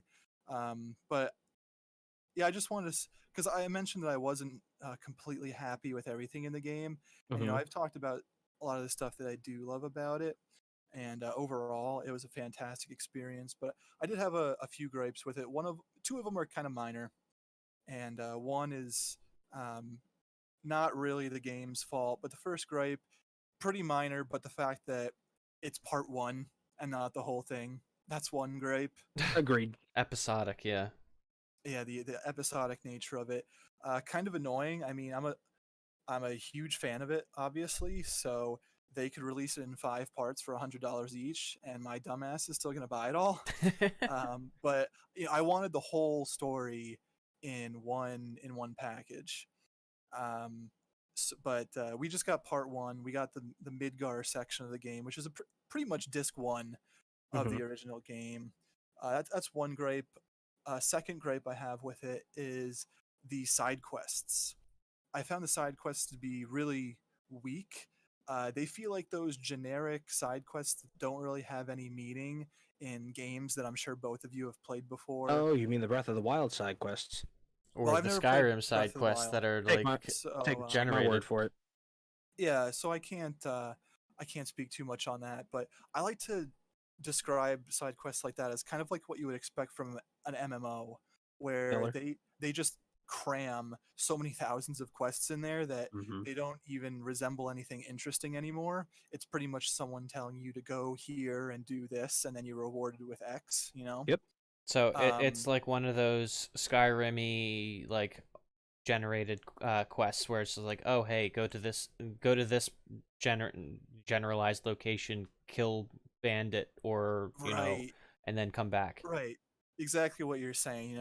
We're not talking about the cool kind of side quest where it's like, okay, you can side with the Stormcloaks or the Imperials, and it has some meaning and it feels cool. We're talking about the side quest where it's some bumpkin in a backwater village, and he's just like, hey, my idiot brother went into this cave and he didn't come back. Go find him. Mm. That's the kind of caliber side quests, but it That's a is bit of a kind of letdown, though. it is kind of minor though. It's disappointing Well, that it's not. here's the thing.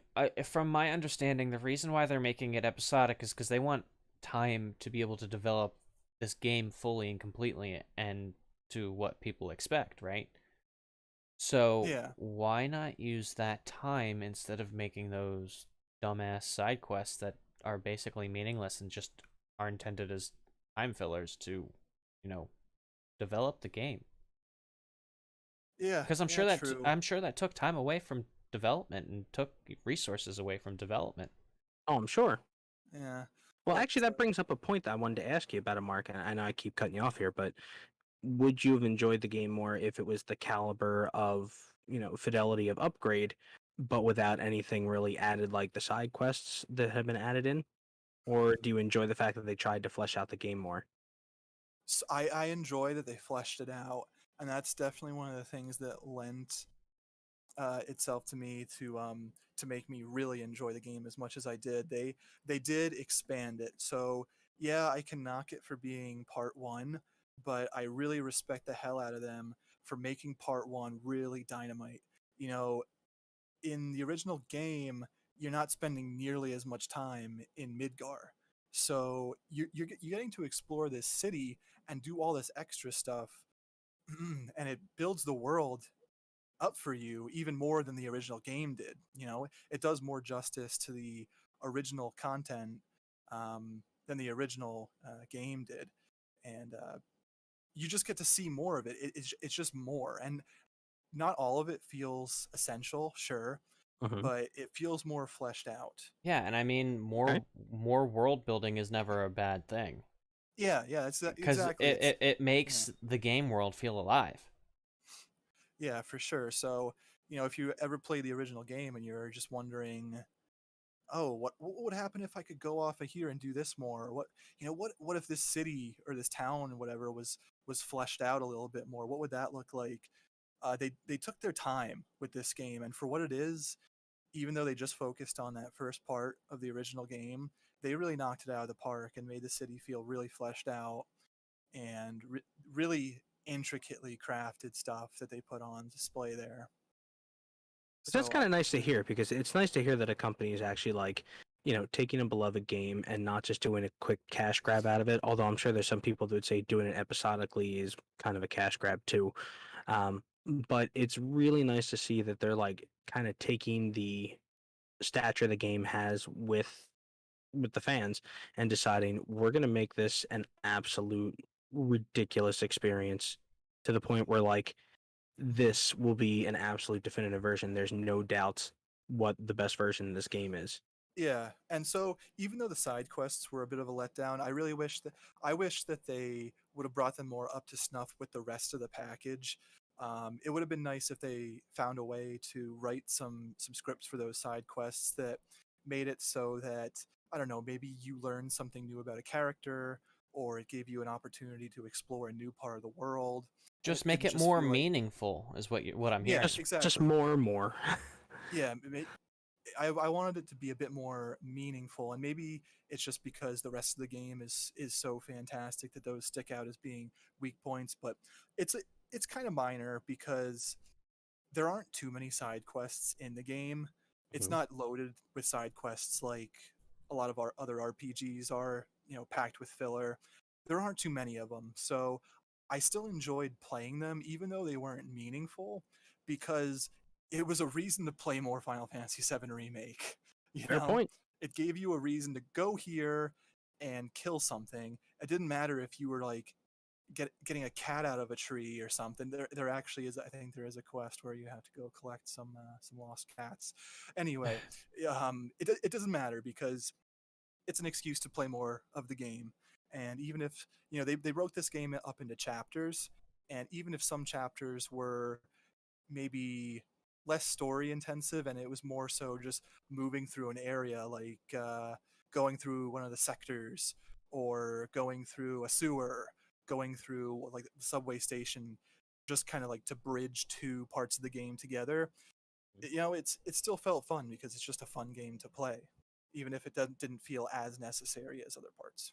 I have to wonder how they're going to handle like the actual like RPG aspect of character progression going from one episode of the remake to the second one. Like, are they actually?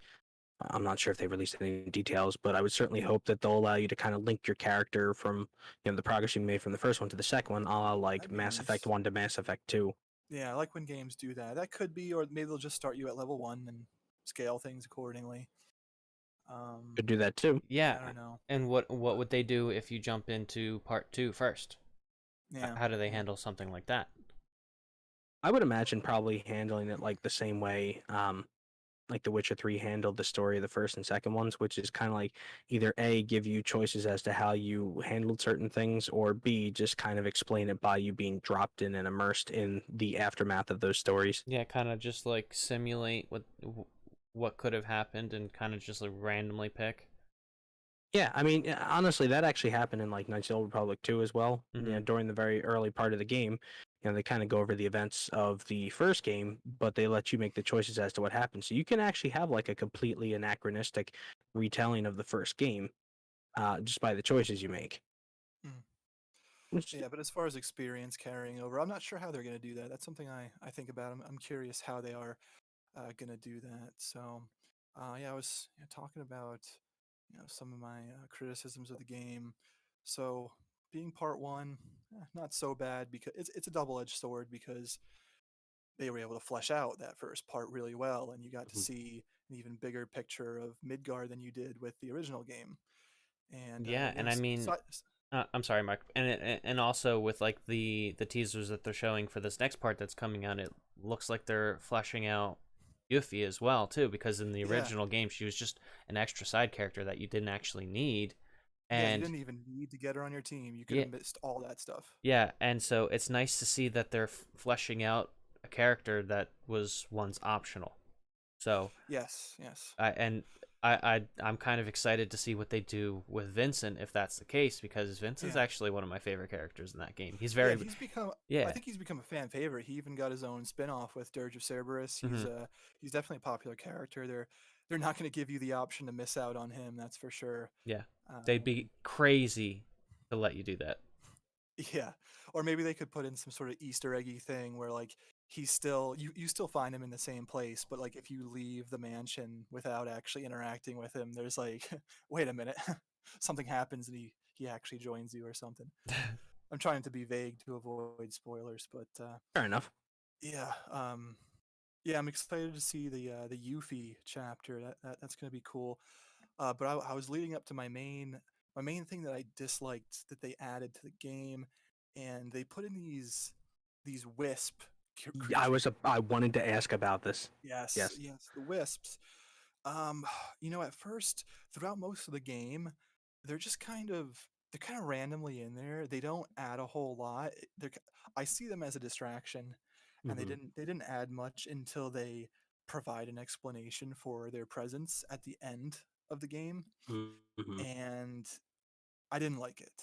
Now, I didn't. correct me if I'm wrong. Those wisps actually kind of changed around part of the story in a certain aspect, did they not? They did. Yeah, there's one pretty pivotal part when you are at like the top level of the Shinra building. I don't know if this is the part you're talking about, but I think so. Yeah. yeah. So yeah, they definitely threw the wisps in there to change that scene, and that scene was definitely better in the original game. Um, but Are we in talking the the part with Genova? no, so this isn't really spoilery, but in the original game, when you're working at the Shinra building, and as you're getting to the top, you see all these dead bodies and blood trails and stuff like Oh, that. after Sephiroth appears and kills Yeah, the so president. yeah, like when you get up there and you find out that Sephiroth's been around there, right? Um, so yeah, they changed that part up Hmm. with the addition of these wisp creatures and make that moment a little weaker. But yeah, I didn't like the addition of the wisps, and they didn't need to be in there.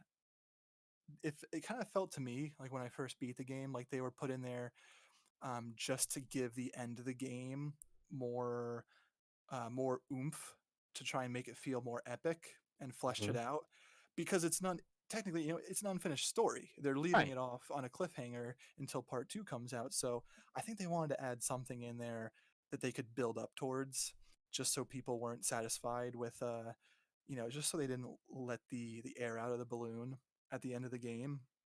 um, but I don't think the wisps were the correct solution. I think the way that the remake should have ended um, should have been, you're at the end of the highway as you're heading out of Midgar, and maybe you fight some really gigantic, crazy Shinra robot, and it's this big encounter.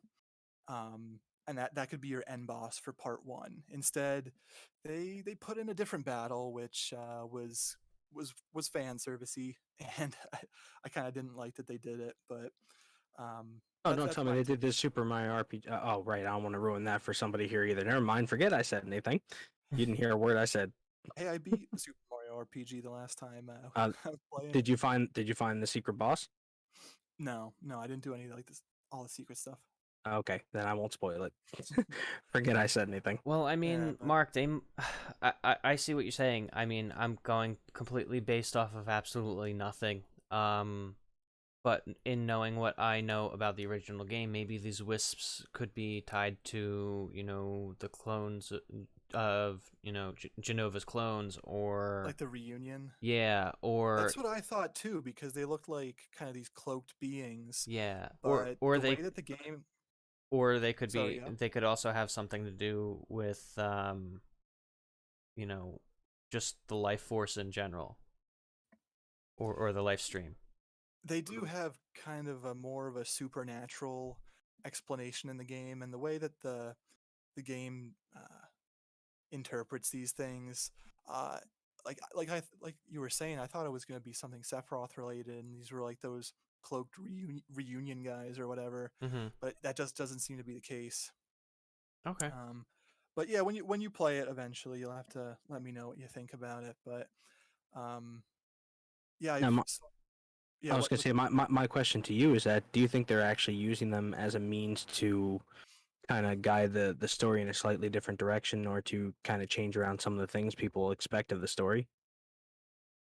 Um, maybe that's it. I mean, yeah, I don't know how spoilery it would be for me to Okay, then talk about it and don't. say things actually are, because they're less characters or creatures in a game and more of um, kind of a metaphor. They're kind of metaphorical They're creatures. Yeah, MacGuffins. Are they MacGuffins? Yeah. yeah. You know what I mean by Mark would know better MacGuffin? than I would. Yeah. Yeah. No, it they do basically. I guess I could just come out and say it. It won't be too spoilery. They're supposed to represent fate and like the beings that control fate. So whenever anything happens differently in the remake because of these wisps appearing, I've heard it being interpreted as it's supposed to represent how the remake will slightly retell the story Of the original. of the original. It's Hmm. not going to be exactly note for note the same, and that's why the wisps were included, because they're supposed to represent fate, and they're kind of guiding the hands of the heroes of the story, all throughout, and that's why they keep appearing. So I don't think that's like too spoilery, because I don't tell you what they do. Mm-hmm. No, it's actually that's pretty good, because the funny part is that despite um, not having played it before, I watched a good bit of gameplay when it first came out because it was fun to watch. Basically, it looks like a movie when you play it. Yeah, it's fantastic. But I started off talking about all these great things that I love about the game, and then I have some, those criticisms that I just mentioned.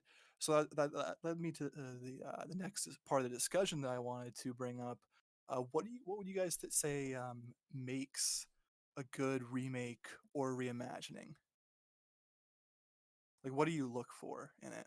I would say a good remake or a good remaster to me, the main thing it has to do is it has to maintain the feel of the original, so that when somebody who played the original plays the remaster or the remake, they're like, "Oh yeah, this is basically the same thing. It feels the same."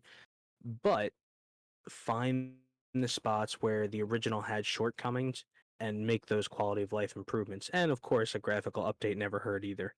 Or as well as a musical update. Hmm. And that's why I That's had such another a highly thing. touted view That's of another thing that I forgot to bring up with Rome Remastered was they didn't do anything with the soundtrack. It's the exact same soundtrack. Yep. Yeah.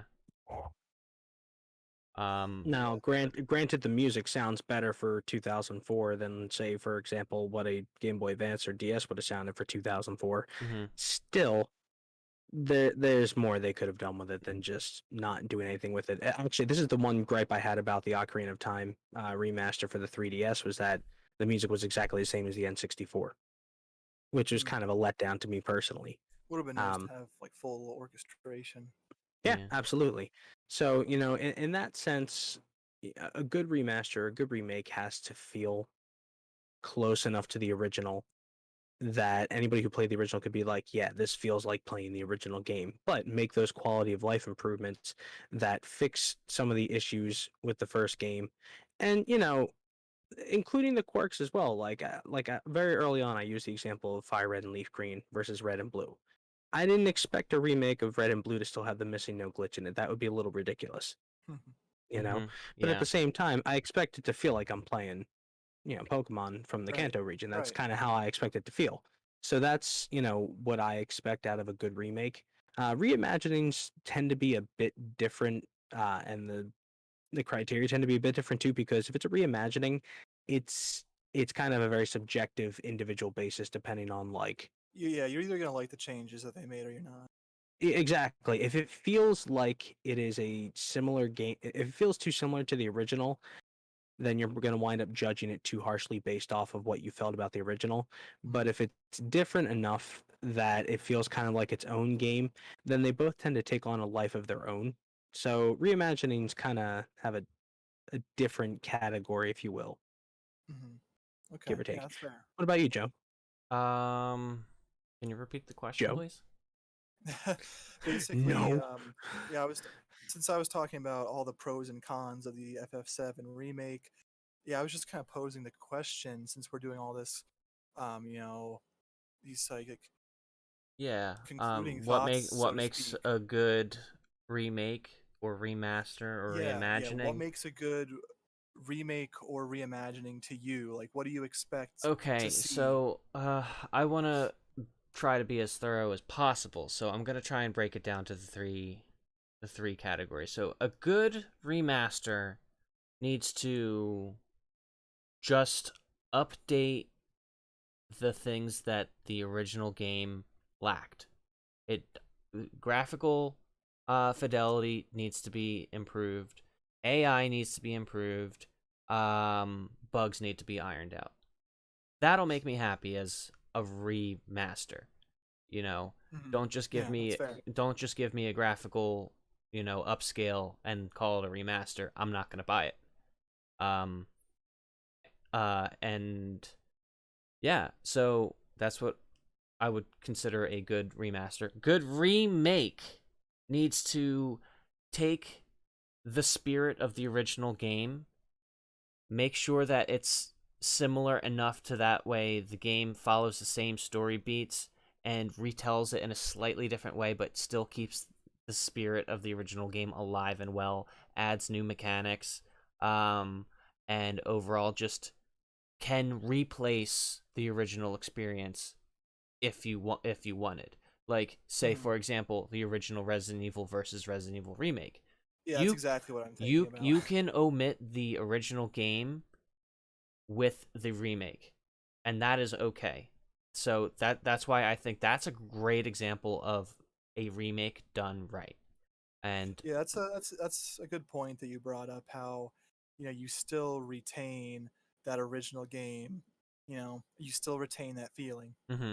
and uh, I guess you going back onto the topic of the original Resident Evil remake, you can omit the original game, but you can still appreciate the original game, and appreciate where this game came from and how we got there, So that's good remake. Good reimagining, I just want a game that plays good. Because if you're going to take a game and flip it on its head and tell a totally different story, make it a good game. Make it well written. It's got to be good. Make it fun. Yeah. Yeah. Don't turn into Star Fox Zero. Oh god. Yeah, so just make Yeah, it like fun.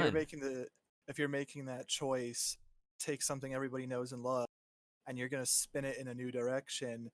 You gotta make sure that you really take the reins and give people a solid experience, because now, like, it's on you. You're doing your own thing. Give us something new. Yeah.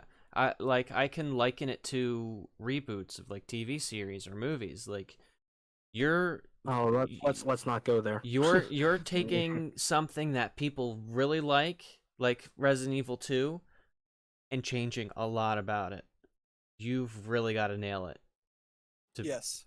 It has to be able to stand on its own, essentially. You can't bank on the nostalgia for it to be successful. A remake or remaster, you can. Yeah. Yeah, and Yeah, I think the trap that they kind of fall into is they think they can bank on that nostalgia, and sometimes it falls flat. That's when it fails sometimes, like Resident Evil 3. Yeah, absolutely. Yeah, and I think I feel very similarly on about these topics compared to you guys. Um, yeah, I don't have a whole lot to add there, and I think I'm going to piggyback off your same examples there, Joe, because I've just been in a real Resident Evil mindset lately. Mhm. Yeah, great example of a remake would be RE1 to RE1 remake.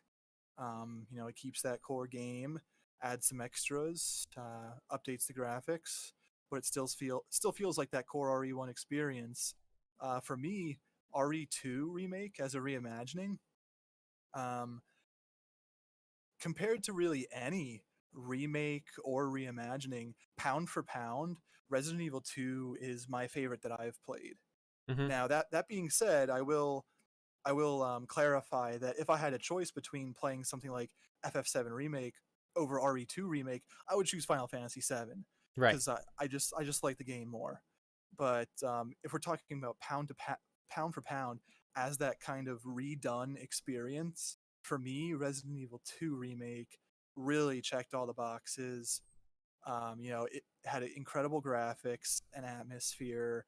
It took all those story beats that you expected from the original game, but then it twisted them. So it felt familiar, but also different at the same time. Yeah. And It, they also showed you things that were totally new and fleshed out characters yeah, in different ways. and the best part of it is you can play through Resident Evil 2 Remake, and then a week later pop in your old disc of Resident Evil 2 on your PlayStation, and still have a solid experience, and it will feel, fresh. Yeah, like there was quite a few times when I was playing through RE2 remake, and I thought something was going to happen at a certain time, or I thought maybe an enemy was going to jump at me at a certain time because I played the original so many times. Mhm. Um, but they tweaked it in a way where I still had that same kind of feeling, but they changed things around just enough to make it feel fresh, and I think that they did a really perfect job with that game. Yeah, they really knew how to curate that experience based on your previous experiences with the game. Yeah. Yeah, And it was really great for both old fans and new alike to appreciate something like that. yeah, and they really nailed that as well in the original remake too. They just there was I can't think of any off the top of my head, but there's just I feel like there's a lot of experiences where you're like, oh, okay, so this thing is gonna pop out, and then didn't. So Yeah. they played with you there, and they played with your experiences, and Mhm. it's nice to see to keep it fresh. Um, and in the lead up to Resident Evil 2 Remake coming out, I was just like, no, I'm not playing the original game because I don't want to spoil it for myself, because I thought it was going to be closer to what it was with Resident Evil 1 Remake. And so like I didn't want to I wanted it to feel kind of like fresher. And it was I was pleasantly surprised when it was that different, because then I was like, "Oh, okay. I could have been playing this game this whole time and I'd still be enjoying this game." It wouldn't Yeah. have given me any, hints whatsoever. And so then I took that approach with Resident Evil 3 Remake, and I was just like, I'm going to hype myself up by playing the original Resident Evil 3, and Resident Evil 3 the original is superior, Oh, for so much sure. superior than the remake. And Oh, I hands down, and which is such a shame for me, such a letdown, because as you know, original RE3 is my favorite in the series. mhm, yeah. So, Yeah. Also, as a whole, uh, what do you guys think about remasters, remakes, reimaginings? We've been seeing them a lot over the last maybe 10 years ago or so. Um, do you like seeing them? Do you think it's too much? Do you how necessary do you think they are? I like seeing them when they're necessary. So like in the case of Rome Total War, where the experience is lacking because of bugs or just outdated game mechanics, that I can understand. Resident Evil, when it's done right, you're happy to see it happen. Resident Evil 3, when it's not done right, you're disappointed. Mhm. I think it depends on if there's a need to have it Yeah. be updated. Like you wouldn't go back and, even though they did, remake the original Metal Gear Solid because it's just such a well-crafted game. Or actually no, you probably would be able to get away with like doing a remake of it. And again, they did. Because Mhm. the control scheme was outdated, they modernized it with the Yeah. controls I still of haven't played Twin Snakes. neither have I, and it's basically impossible to get it these days without Ah. selling your firstborn child. But no, so I guess, yeah, I what's a game that they would not need to remake? I guess, like, I don't know, even though it's probably been too recent to justify it, I can't see them remaking, like, say, a game like Red Dead Redemption, Yeah. because the game Yeah. the game as it is still holds up. Right. Even though it was on a Xbox 360, it's still a beautiful game. Its story is exquisite. Like that game, as far as like what's the word I'm looking for? Preservation goes. I think Rockstar kind of missed the mark with only releasing it on the Xbox 360, but I would just like to see them re-release that on a different platform. Yeah, that's something that would benefit from like the remaster treatment. Just, it sounds like you're saying everything still stands today, everything's still solid. All you would need is just a fresh slap of paint and put it on a new system I can play it on, right? Yeah, put it on PC so that way it's always available. Yeah. Yeah. That's a good way to put it. I mean, you bring up a good point that, in certain cases, it's not always necessary for certain games. It's not always a thing you need to do. Like, I'll give you a good example. A game like Super Metroid is now like, what, 30 years old? Or close to 30 years old? It came out in 1993, I think. So it's like 28 years old. Hmm. Well, the game itself, they've been trying to recapture that feeling with 2D Metroids, but there's no reason to remake that game. It is basically perfect for what it needs to be as is. And if you tried to remake it, it would constantly suffer from trying to live up to what that game was. So in certain circumstances, games like that don't need to be remade as long as they're readily available. That brings up the other issue with certain things. Some remakes tend to be to make the game readily available to other people. Mhm. That can sometimes be an issue as well. Um, I think it is I like fair I though, like because him. I mean, if you do want a copy of an older game, and say you're like me, and I love getting physical copies of games. I definitely love the collector aspect of the hobby. Um, sometimes the original can be really expensive. So Absolutely. if you Mhm. can see if they remaster it even, or not even remake it, for example, if they can do that, put a fresh coat of paint on it, and sell it to me at a more reasonable price, I think that's an attractive prospect. Like, for example, last year I played Shadow of the Colossus for the first time. I don't think it's a valuable game for PS2. I think it's relatively common, but they remastered it for PS4, and that's when I got my first experience with it. And it's a beautiful game. It's an awesome experience.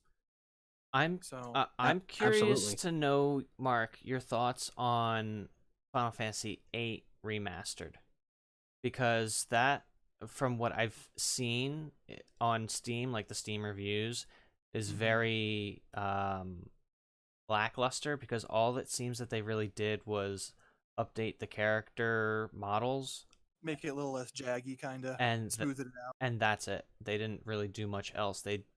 So you have high definition character models Mhm. over top of low resolution pre-rendered backgrounds. Backgrounds.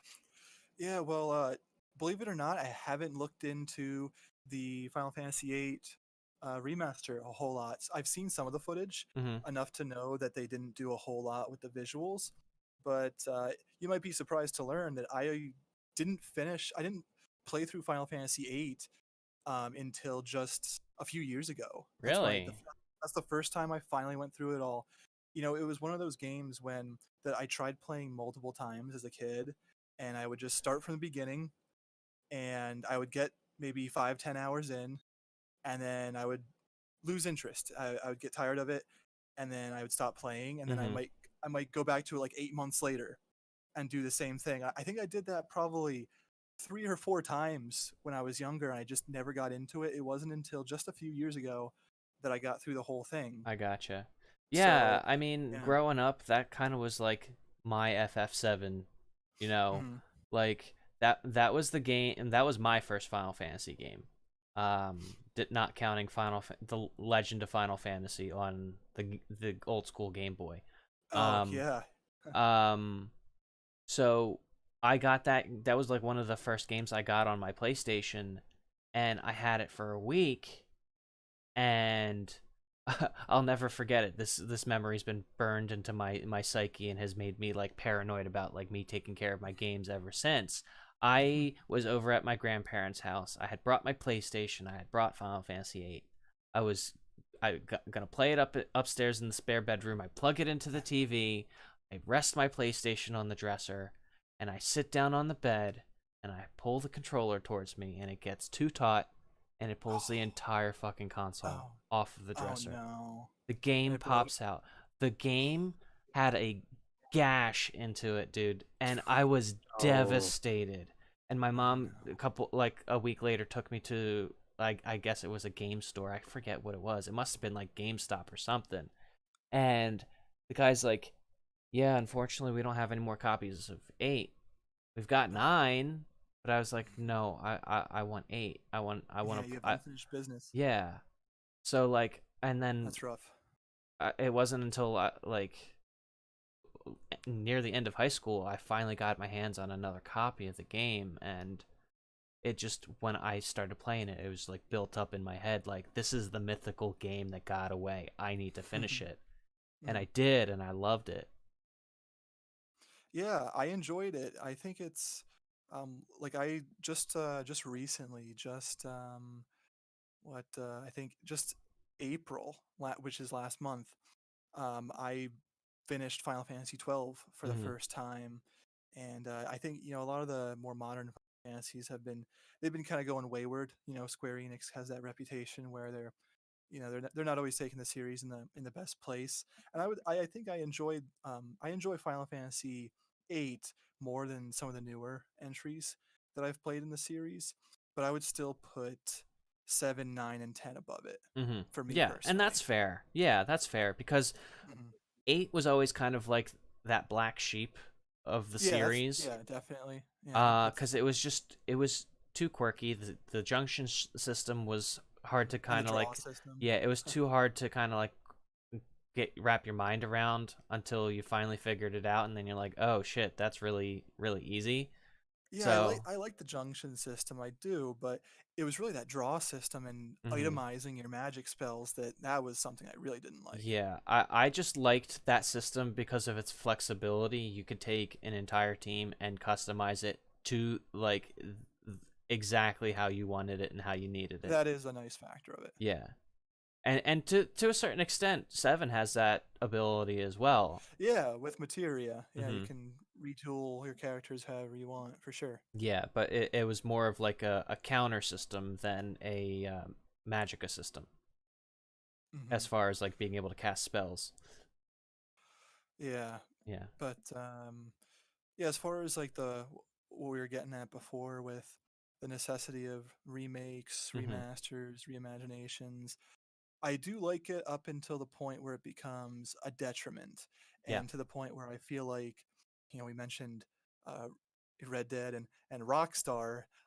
Sometimes I feel like it's just too much, and I wish these developers were using their resources and their time to make a new entry in the series instead of just continually cranking out the old stuff like GTA 5 and Skyrim. Mhm. Yep. Those. Oh, we didn't even talk about Skyrim. I don't think we have enough time in the day to talk about Skyrim and all the multiple releases it's had. Well, But you have a good point, because it would be nice to see the developers actually spend their time making something new than deciding, okay, good, let's spend our time retweaking Skyrim for its release on like the uh, uh, Nintendo Virtual Boy. on the new LG fridge.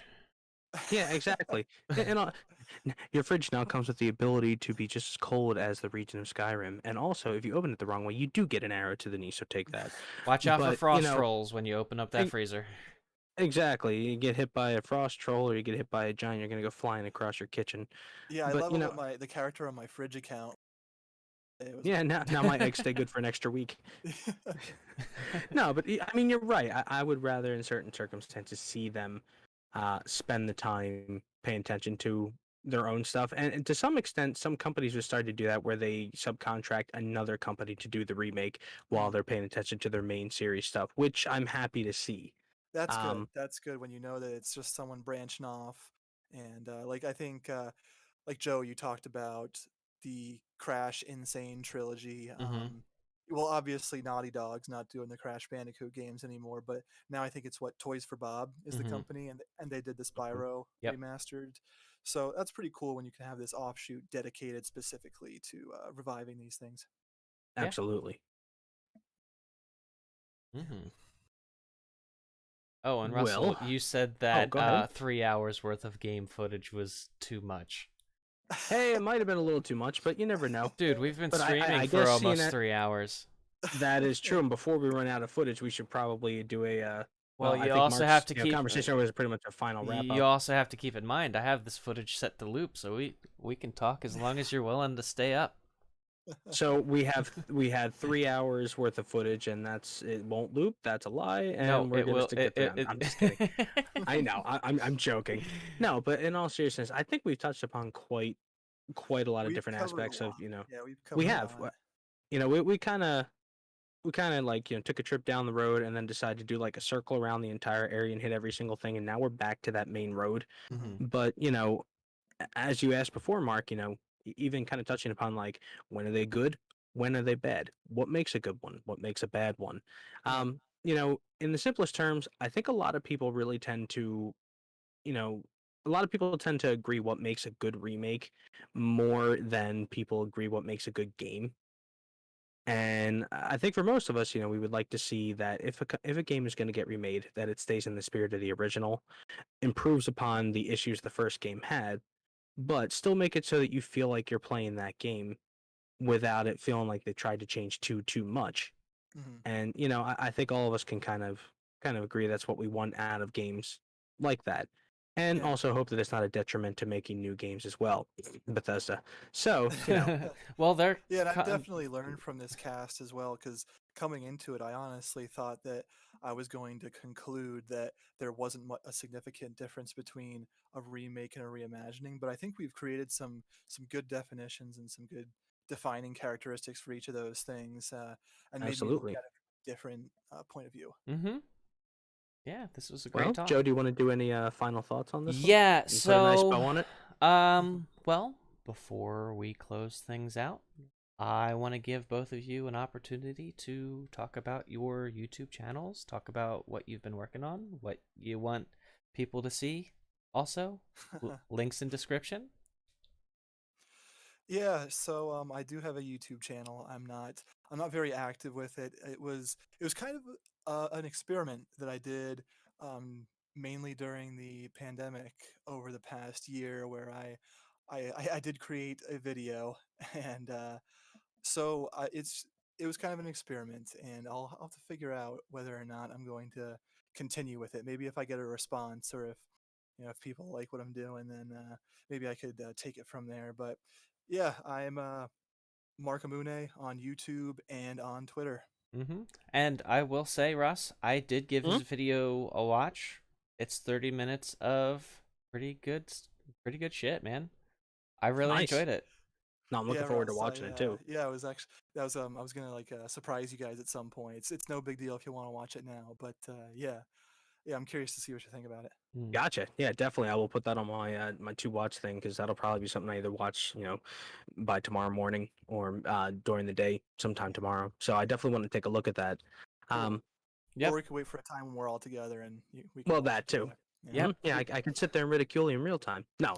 Yeah. So I'm kidding. link to Mark's channel in the description. Russell, Ace X-Wing, I know you've got a channel that you share with one of our friends, Danton. Yeah, so it's that you do a podcast on. So the channel is Pansy Podcast Productions, Pansy with a Z, which is short for Panzarelli, which is our friend's grandfather's surname, and so the channel itself is home to two main shows talking about rock music and metal music in general, and another one talking about different various topics in music education and education, of which Joe has actually guest starred on one of those episodes as well, I have. where he has expounded on music from the Metal Gear Solid series as well. So, you know, we do quite a good bit of a different style of videos on that channel. It is not personally my channel, but I am on it fairly often. I'm looking So, forward you know, to a cast when we have Dan on here and Oh, get to talk about that'll some be game fun. music. That'll be absolutely That'll be a good talk. fun. Yeah. yeah, I can't Might wait to need get more than completely 3 mired in hours of game technical footage term. that night. Well, Oh yeah, yeah. I mean, we can. I'll record as much as I need, and I can always make it loop. I hope you got a few days. Maybe multiple parts. Yep. But yeah, absolutely check out the channel for Pansy Podcast Productions, and you know, check out some of the rock talk, check out some of the music education talk, all kinds of different stuff there to take a look at. So you know, feel free. Yeah, if you're into all that music stuff, give them a watch. Links in description. That's the reason why I put such an importance on that when we talked about the remakes. So, gotta get that music talk in there.